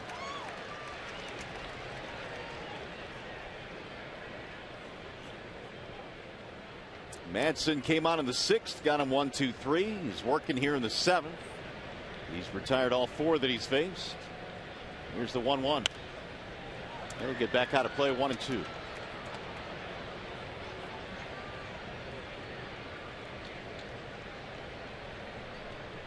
Young went the first 5, struck out 9. In fact, struck out 2 in the 5th inning to reach the 9 plateau prior to departing.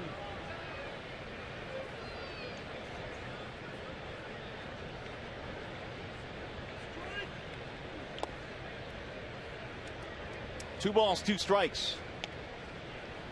J.D. Martinez. Cespedes will be next.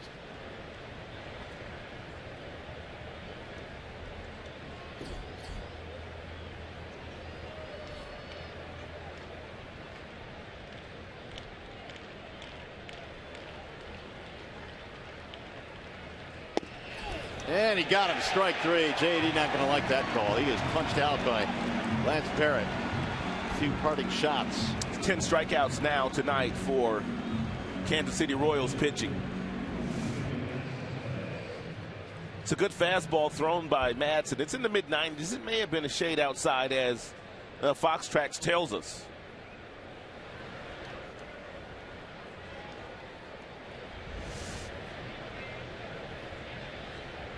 So here is Cespedes.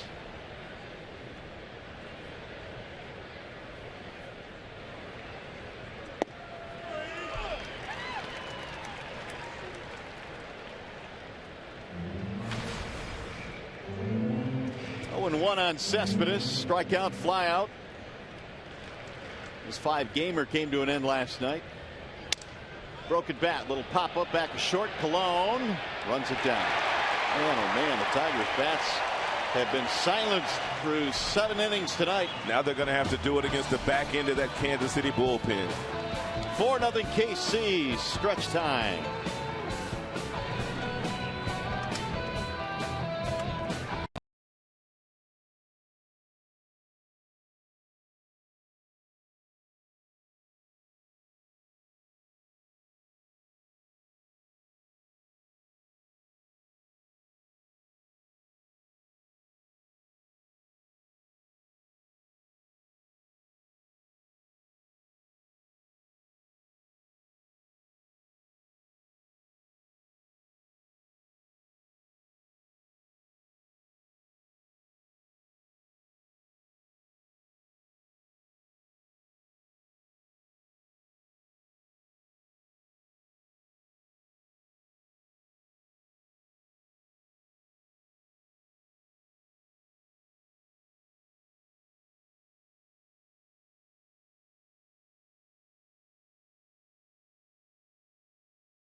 And well, Alex Rodriguez has done it. He has hit number 660 tonight, which ties it with Willie Mays for 4th all-time in the home run list. He did it in Boston as well at Fenway Park. It came on his first ever pinch hit home run. Really? Yeah, how about that off of Junichi Tazawa.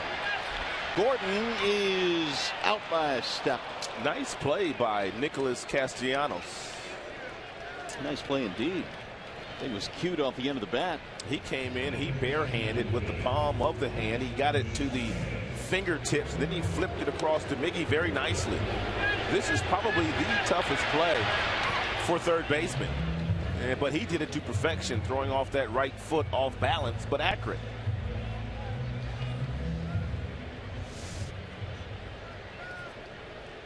So now Castellanos will run across the other side of the infield.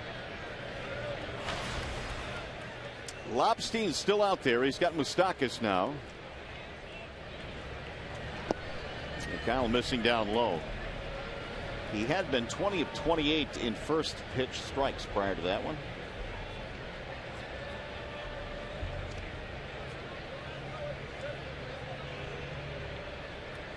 And Moustakas looks at a strike. 1-1. 4-9-0 for the Kansas City Royals. No runs, no hits, 2 errors for the Tigers. Here's the 1-1. In there, a strike. 1 ball, 2 strikes.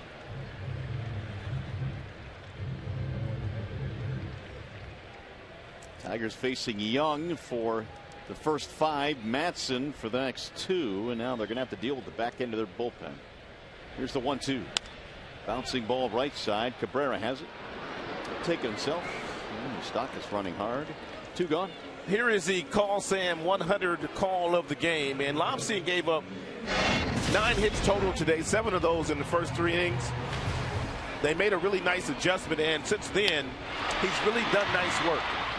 Keeping the ball out of the center of the diamond. The plate, excuse me. And all of his infielders are working efficiently behind him. And they're making all the plays. So nice adjustment made tonight by Lobstein after the 3rd inning.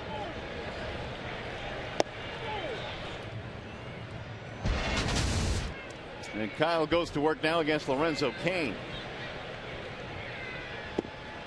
Ball 1 to Cain. The shortstop Iglesias made a great play against him back in the 5th inning to throw him out. He is 1 for 3 tonight with a single.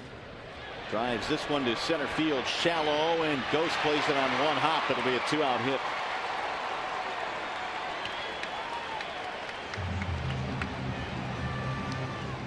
Well, we have a moment. Let's check in now with Justin White.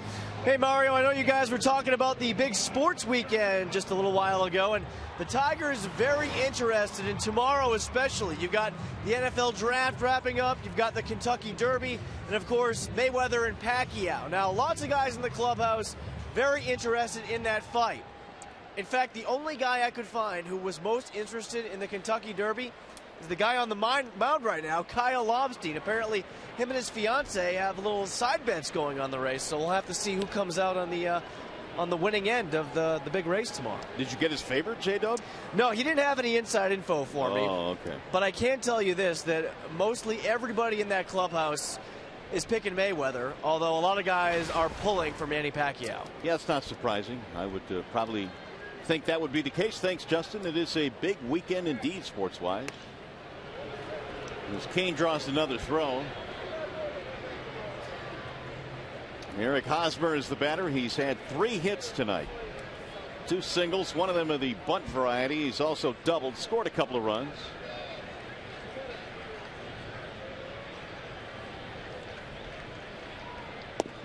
And Lobstein stays away, 1-0.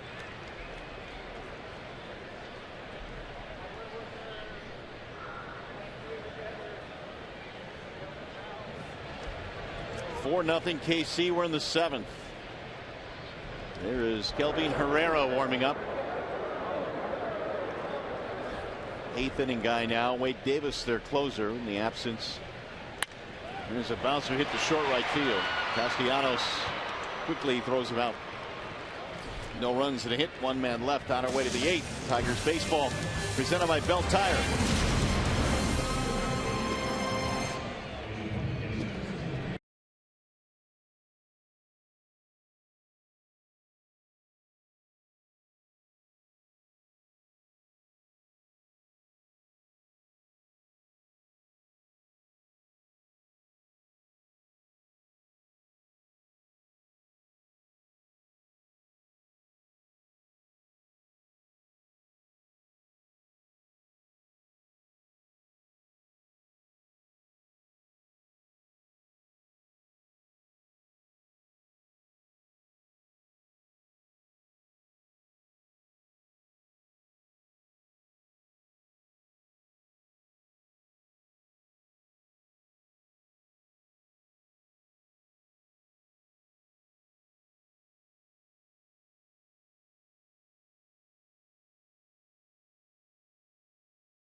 He came here this evening after giving up 3 in the first, 1 in the third. Not a whole lot since, so it's up to the Tigers bats, who right now have no hits.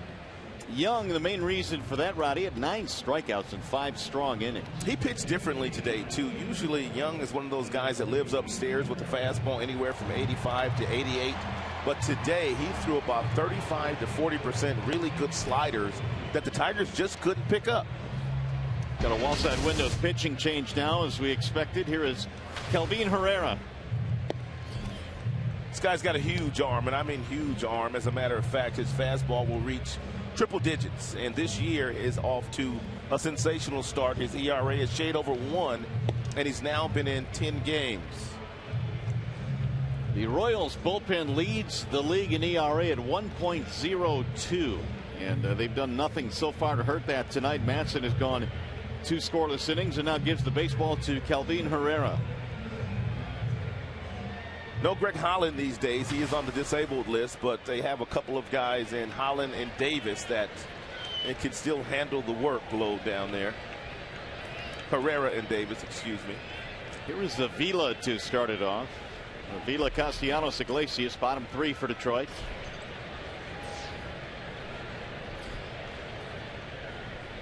Swing and a miss at 98 out of the hand of Kelvin.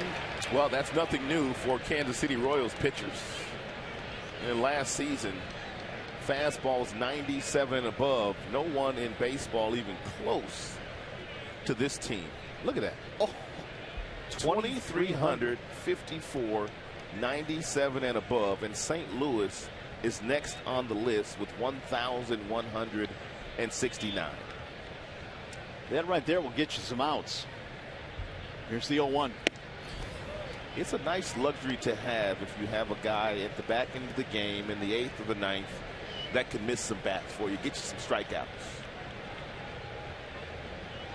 And he's not just a one-pitch guy. He's got a really good slider, and he also has a changeup that's about 90 to 91 miles an hour.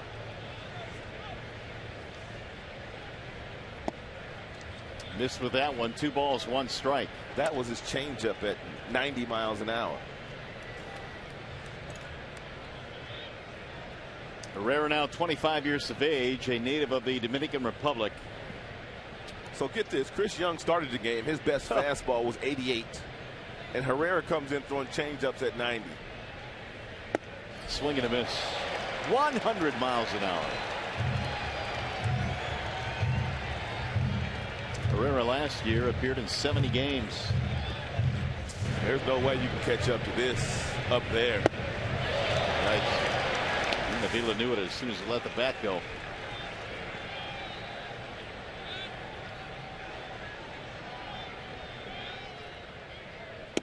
Outside again at 100. So the Royals have 2 pitchers right now serving their suspensions. And Herrera also was given a he was suspended too, wasn't he, for about 3 or 4 games? He was. I guess they can't all serve him at once. No, they've got to stagger him. 3-2. Ooh, we lost him, ball 4. So Avila on 3 straight 100-mile-an-hour pitches able to get the walk. Leadoff man on.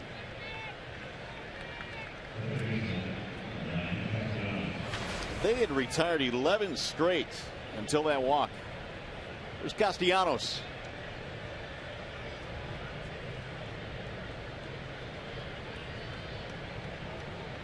Nick, a couple of fly balls, both of them to left field.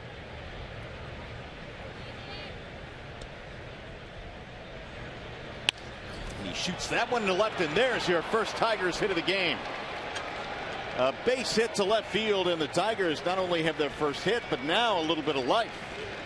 And it's still only 4-0.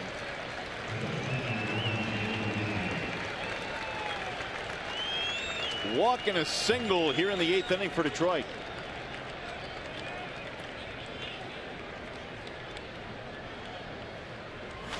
Here is Iglesias.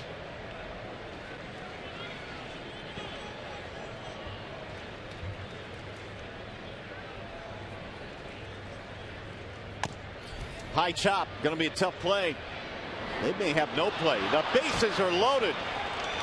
So a little bit of luck here for the Tigers. An infield hit, and they're loaded up. Back in 2013, Iglesias led the American League with 35 infield singles. And he's already got quite a few this year. That ball bounced right off the plate. Infante came in and whiffed at it.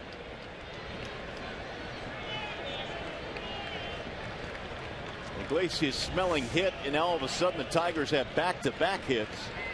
More importantly, they've loaded the bases. Here is Anthony Ghost. Nobody out here in the 8th. And Tigers had the bases loaded back in the 4th inning. And courtesy of 3 base on balls by the starter, Chris Young. But he went on to strike out the next 2. Anthony Ghost looks at a ball outside, 1-0. So far, Herrera has not been able to harness that upward 90s and into 100-mile-an-hour fastball. Leadoff walk to Avila. Those are never ever good.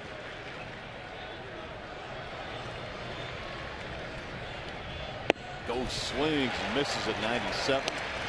Ghost may have helped Herrera out, but when a guy is throwing triple digits, as a hitter, you don't really have a lot of time to determine whether that ball's down in the strike zone or whether it's up. You better get the bat started.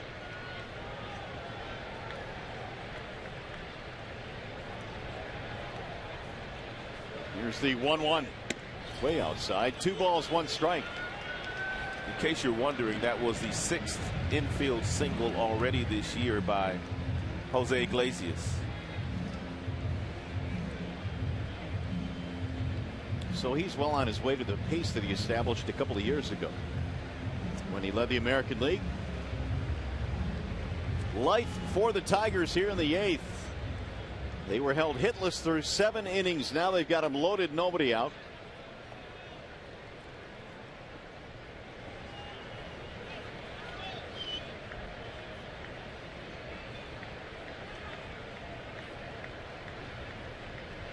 Here's the 2-1.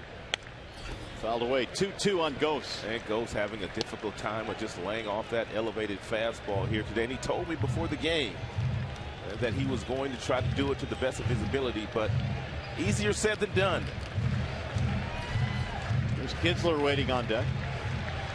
Well, and as you alluded to, especially with a guy that's throwing in the upper 90s, you don't really have much time to make a decision. You don't. And that's why you don't try to force the issue when guys throw as hard as Herrera does. What you do as a hitter is you just try to put the bat in the zone and let him supply all the power. Back up the middle. This will get a run in. Ghost is out at first base. Oh, are they going to challenge that one? Yeah, they might. Yeah, it was awfully close. They're going to challenge that. They have to. Omar Vizquel was telling Ghost to stay at first base, but Ghost obviously wasn't paying much attention to Omar Vizquel. He's out. Yeah, he's out. Yep, good call. Meanwhile, a good play as well. Now, somehow, some way, if Ian Kinsler could just extend the inning. I thought when that ball was tipped by the pitcher, Herrera, that was going to slow it down enough for Ghost to get a base hit. Up and in on Kinsler. So give Ghost an RBI. Tigers finally get on the board here. It's now 4-1, and Kinsler is the tying run at the plate. Tigers trying to get it done against this vaunted bullpen of the Royals. Ian's got one job, and that's somehow get Miggy to the dish. 2-0. And Salvador Perez understands that Miguel Cabrera is sitting in the on-deck circle. Dave Island comes running out of the dugout as well. Herrera has not been real good with his control here. It'll be interesting to see what Kinsler does here on the 2-0 fastball that he's going to get from Herrera. Does he take it or does he swing at it? 2 out of 8 with a couple of strikeouts against Herrera. I would take it if I was Ian Kinsler. And why is that? Because you're hoping that somehow, some way, he'll throw you another ball. If he does throw a strike, you're still sitting in a pretty good count, 2-1. And your main objective is getting Miguel Cabrera to the plate. Up and in. He missed, and now it's 3-0. Which means now I'm taking the next 2 if I'm Ian.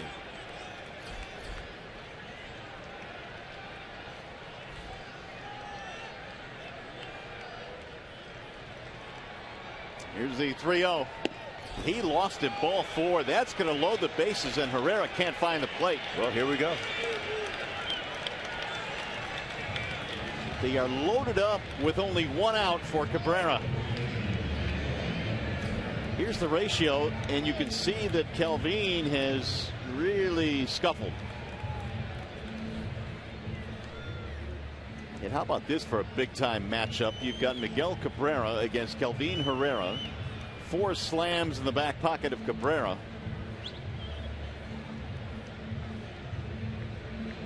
The Tigers not only have life now, but they're in decent shape here with your number 3 hitter up there, and Herrera can't throw a strike. And one of the things that makes Miguel so special is that he will not try to pull that 100-mile-per-hour fastball if he gets it from Herrera. He'll try to hit the ball in the right center field or right field, knowing how difficult it is to turn on a guy throwing this hard. So here's the heavyweight matchup. Miggy tonight is over 2 with a walk. And he fouled it away. He got 99 from Herrera.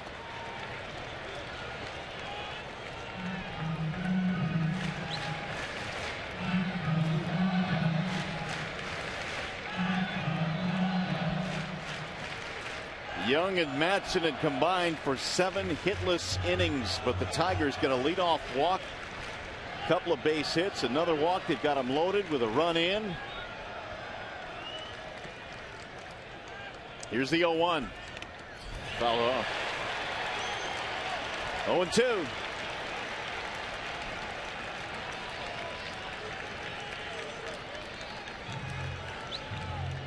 And Salvador Perez giving the home plate umpire Lance Barrett a little extra time to gather himself after this 99-mile-per-hour fastball didn't change directions, hit him right off the mask. 0-2. Now the crowd coming alive. A sellout crowd here tonight in KC.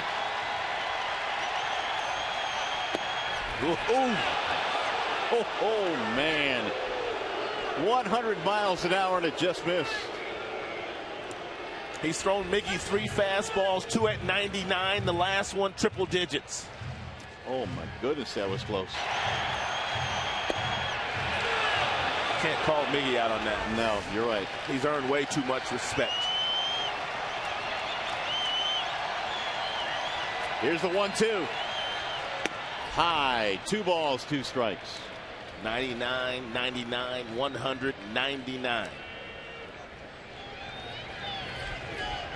Here's Victor waiting on deck. Herrera right now trying to power his way out of this jam.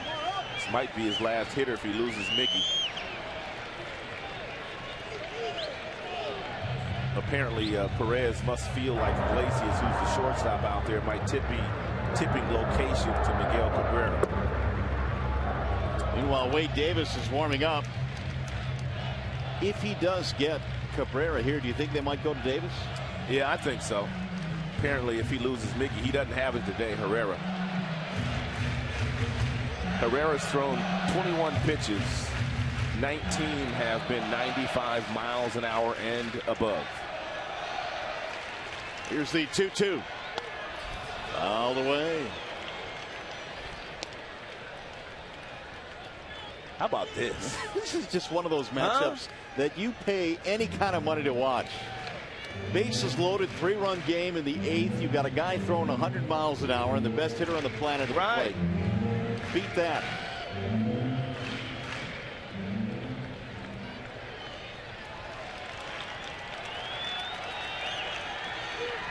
Low, 3-2 now. Finally threw him something off speed.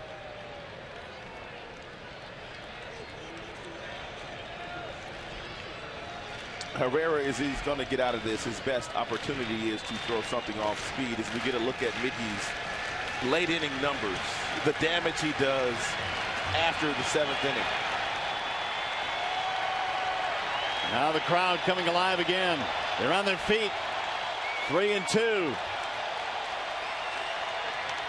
Another foul back out of play and another 100-mile-an-hour fastball. This is big boy baseball at its finest. There is no other way to describe it. This crowd is quiet too.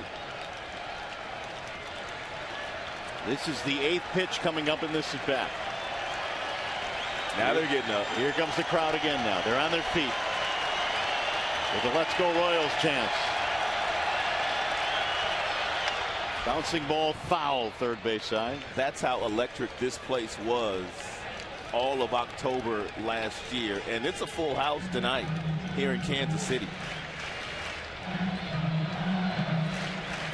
Meanwhile, Cabrera just trying to wear down Herrera and get something he can handle. He is Faced 8 pitches in this at bat. This will be number 9 coming up.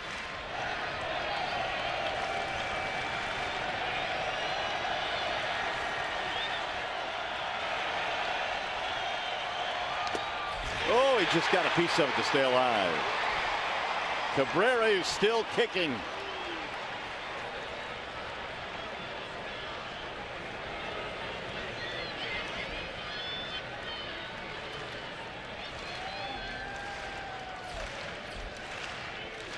Nine pitch at bat.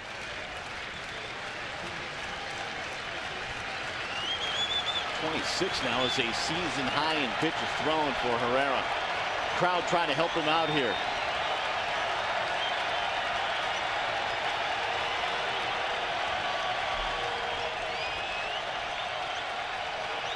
Swing and a miss. He struck him out at 99. Herrera finally wins the battle. And what a battle it was. We're going to make it our pitch by pitch. This confrontation here between Cabrera and Herrera is worth the price of admission. Every single pitch that he threw to Miguel Cabrera, with the exception of one, was 95 and above. Several at 100 miles an hour, and finally throws an outstanding pitch on the outside black to get Miggy to swing right through it. What an at-bat. Wow. What a colossal matchup. Herrera wins that one, and here is Victor Martinez now with 2 outs. Bases remain loaded for the Tigers. And Victor's been sitting in that on-deck circle, and he's had a chance to see a lot of fastballs already from Herrera. There is ball 1 missing outside. Which means he should have a pretty good idea of how quickly it's getting there and should be able to put the ball in play with some authority. He's that good.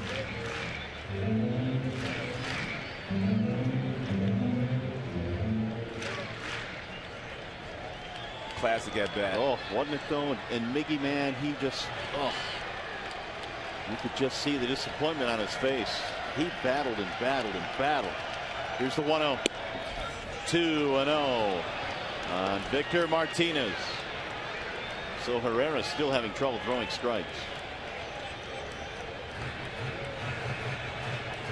15 of the 29 that he's thrown have missed the strike zone. Tigers hadn't gotten a whole lot of hits in the contest tonight, but they have taken their base on balls.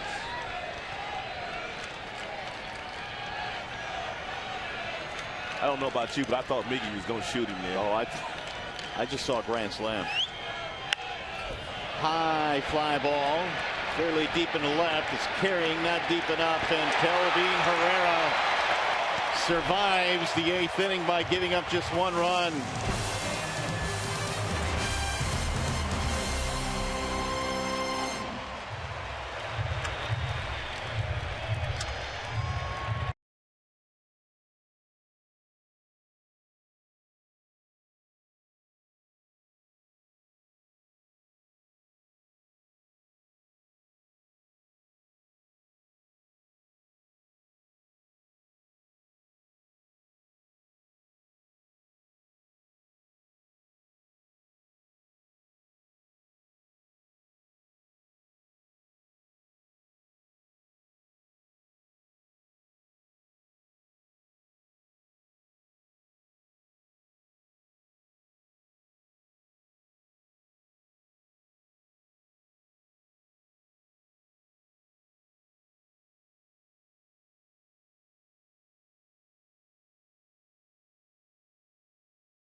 right after the game.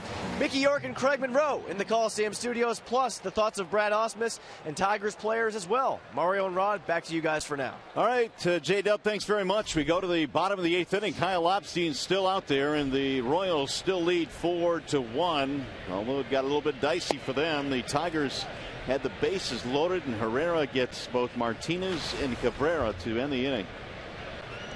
Heart-stopping type of stuff in the 8th. It was good stuff. High drama indeed. Morales shoots one to left field, and look out. Boy, Cespedes lost it but held on to it. Nice job by Cespedes, just kind of waiting until that ball came out of the lights and then throwing the left hand up, which has the glove on it, and making a play. This is a helpless feeling. Anybody that's played in the outfield and that ball gets up in the lights and you know it's coming right at you, helpless feeling. Well, Lobstein retires. The first man he sees. That's going to be it for Kyle. Here comes Brad Ausmus. Jabba Chamberlain will come in. So we'll step aside. It's a pitching change here in KC.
Brad, really, aside from a couple of runs in that first inning, did pretty well. You know, he gave up a grand total of 10 hits today. 7 of those came in the first 3 innings. I love the adjustment that he and Jeff Jones made out there, and it worked to perfection for him.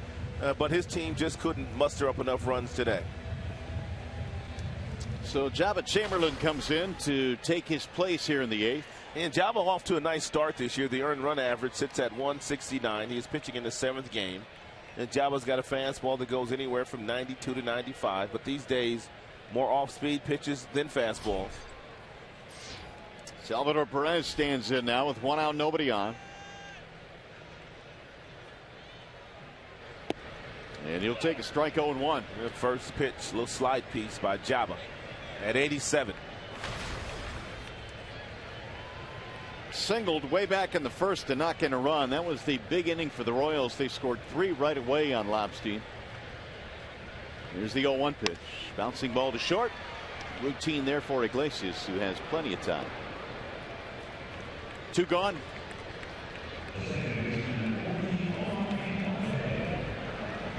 Perez and Cabrera having a little chat down there at first base. No doubt probably talking about that at the bat. Here is Infante.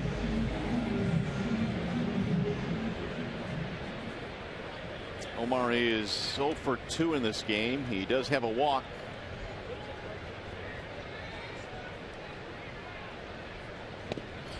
Jabba missing inside 1-0. Tigers in the 9th inning will have J.D. Martinez, Yoenis Cespedes, and Alex Avila. And they'll be facing Wade Davis.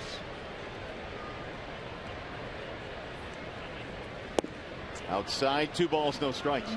With Rod Herrera throwing 30 pitches tonight. There's Davis warming up. 15 of them balls, 15 strikes. It was a real stressful inning. Can he come back tomorrow? I doubt it. I doubt it very seriously. And I think Ned Yost has been doing this long enough to know that he doesn't want to blow Herrera out, not in the month of May, not the beginning of the May, when they've got a long, long season. Here's the 2-0. That's in there, 2-1. They've got some other guys in the bullpen, should they get in this particular situation tomorrow night, that may be able to give them an inning late in the game. Herrera, a high-stress 30-pitch 8th inning. And we're being told it's the most stressful outing that Herrera has had all year. The 2-1. Look out, up and in, 3-1. And it really doesn't get any more stressful than the best hitter on the planet standing in the batter's box with the bases loaded, 1 out. In a 3-run game. There's Orlando waiting on deck. Miggy gave him a battle, and eventually Herrera struck him out. 3-1. Swing and a miss. 3-2 on Infante. And Jabba more than likely will come right back with that same slider to Infante on the 3-2 pitch. Tigers last year won 13 of the 19 between the two teams. Royals trying to take the first 2 in this year's season series. Here's the 3-2. Fouled away. And Jabba did come back with the slider, but he left that one up in the zone.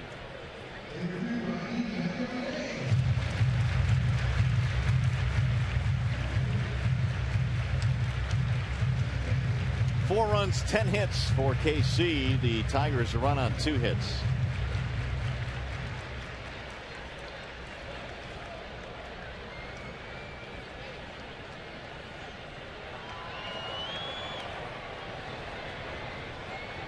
Now the 3-2. Lost him, ball 4. Second walk tonight for Infante. And the first one given up by Jabba Chamberlain. They followed the Tigers all season in 2015 with MLB.com at Bat, the #1 app for live baseball. At Bat is up to the moment at any moment, with in-game highlights, live look-ins, replay reviews, radio broadcasts, and a whole lot more. Get MLB.com at Bat for your smartphone or your tablet. Here is Paulo Orlando.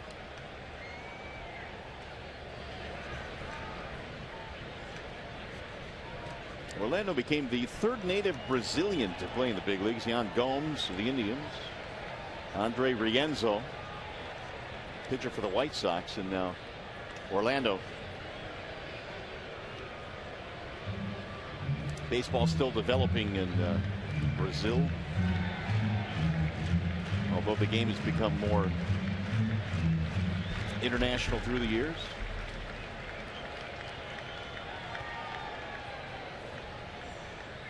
Another throw back to the bag. They'll keep an eye on Infante.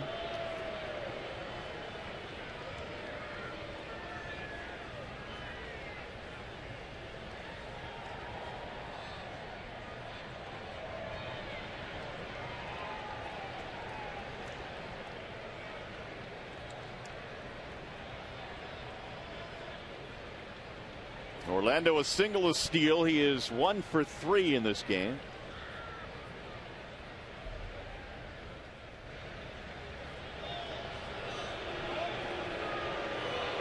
Infante hasn't stolen yet this year.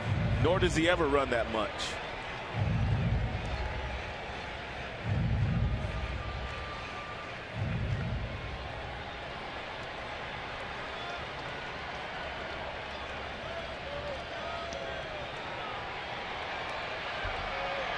Chamberlain in relief of the starter, Kyle Lobstein, who got the first out of the inning. That's popped up. Shallow right field. Kinsler back to make the play. And that will end the inning. So we go to the 9th. Tigers need 3 to tie.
the Royals trying to take a game-and-a-half lead over the Tigers with a win here tonight.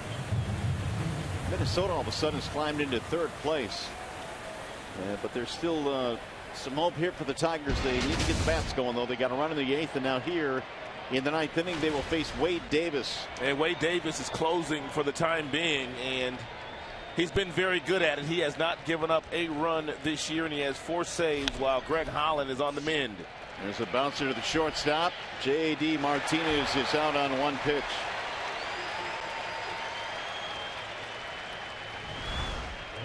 Here's what the Royals were able to do last year in really shortening games quite a bit. Take a peek at Wade Davis's numbers here in the middle. 72 games, the ERA of 1, the whip under 1. Nearly 5 strikeouts per walk.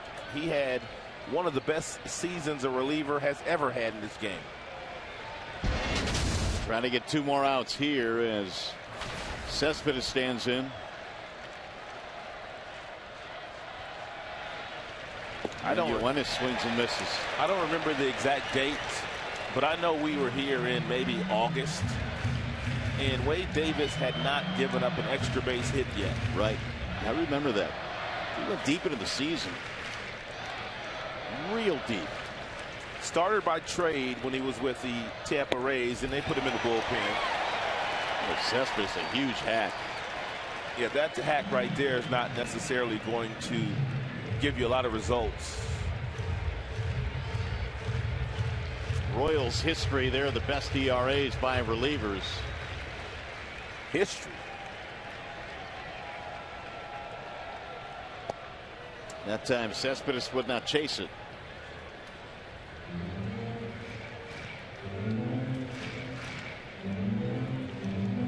One out, nobody on. We're in the 9th.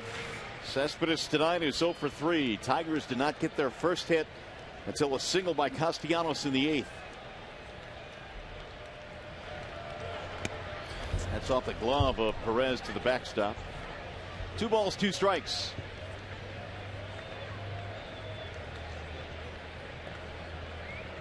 Davis worked a 1-2-3 9th and a non-save situation on Monday at Cleveland. It closed out a 6-2 win for the Royals. Here's the 2-2 coming home. Down the right field line, slicing. It's going to be a fair ball. To the corner it goes. Cespedes on his way to second. Here comes the throw, not in time. It's a 1-out double for Yoenis Cespedes. That is the thing that Cespedes has done very well this year. First 2 swings, huge swings by Cespedes, comes up empty. Shortens up his swing, looks to put the ball in play, and he finds some grass in the outfield for another extra base hit. Tigers have had no problem really getting some guys on base in the game, but they have not been able to score many runs. They left the bases loaded back in the 5th inning. They left the bases loaded last half inning. Here is Avila.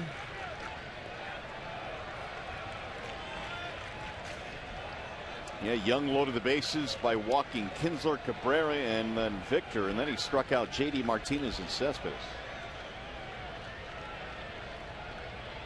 And they scratched across a run in the 8th, but that was it. Broken bat pop up, shallow right field. Infante running hard. It's going to drop in. Cespedes will go to third and stop there. It looked like Omar initially called it, but then it just sailed away from him. That's a great point, Mario. And Infante, because he called it so early, Kane slowed down. I don't know if Kane makes the play anyway, but he covers a lot of ground. Omar called it, and then he realized he wasn't going to get there. And looking at this replay, no one was going to get there. So the Tigers now are going to bring the tying run to the plate here in the 9th inning with only 1 out. Another runner on third base for the Tigers, less than 2 outs. Nick Castellanos had the first Tigers hit in the 8th, a single against Kelvin Herrera.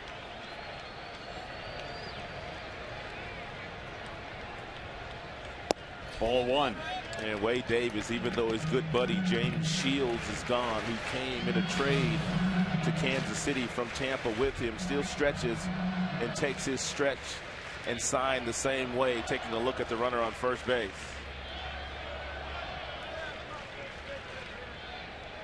Here's the 1-0. Ooh, we try to hold up, unable to do it. 1-1. And they balled in the dirt.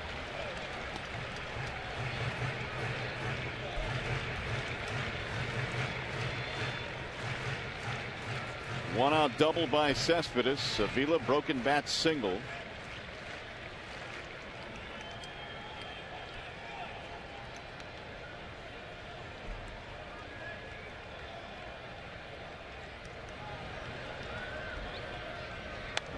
Fouled away now. 1-2 on Nick. Iglesias waiting on deck, the number 9 hitter.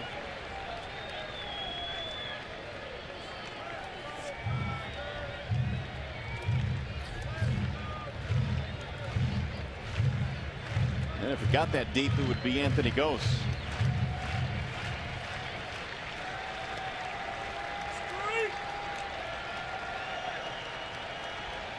Here's the 1-2. Foul tip, and Perez couldn't hold on to it. Didn't know where it was. Home plate umpire getting beat up back there tonight. Watch this ball. And it just rolled right up his back, but yeah, drilled the home plate umpire Barrett. He took, was it last inning he took one? Yes. With a mask? A 99-mile-per-hour fastball.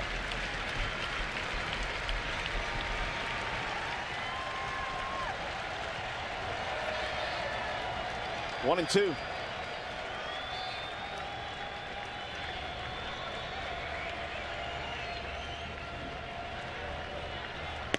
High, 2 balls, 2 strikes.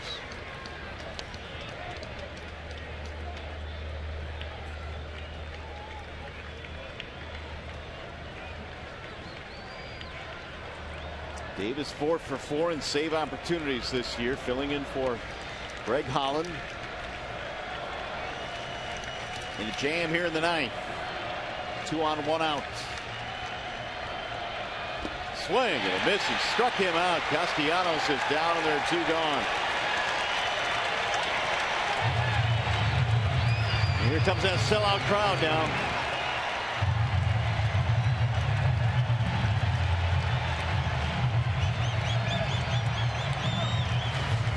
Here is Iglesias. Infield single back in the 8th.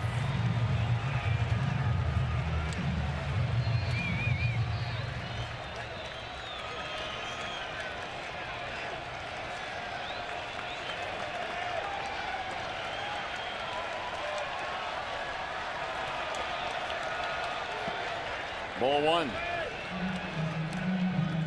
38,186 the attendance here tonight, which is the 3rd sellout of the year for the Royals. They're going to have a whole lot more sellouts this season if they continue to play this kind of baseball. And it looks like very few have left. Here's the 1-0. 1 ball, 1 strike. They do have fireworks after this game, correct? So they're going to be well, their plans are to celebrate a win and then watch some fireworks. Yeah, the little kids, they're not going to let mom and dad shortchange them tonight. No going home early tonight.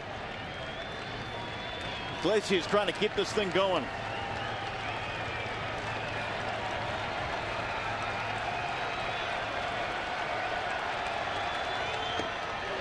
Strike called. Outstanding breaking ball there thrown by Davis. He started it right at Iglesias. Iglesias gave up on it, and it caught the inside corner.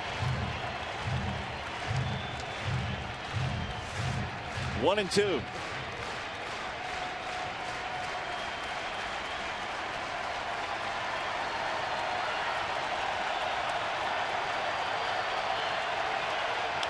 Bouncing ball back to the mound. Davis has it, and that is that. The Royals have won the first 2 games in the series. Tigers did not have a hit until the 8th inning tonight, but they made it awfully interesting. In the end, Wade Davis gets the save, and the Royals get a W. We'll be back.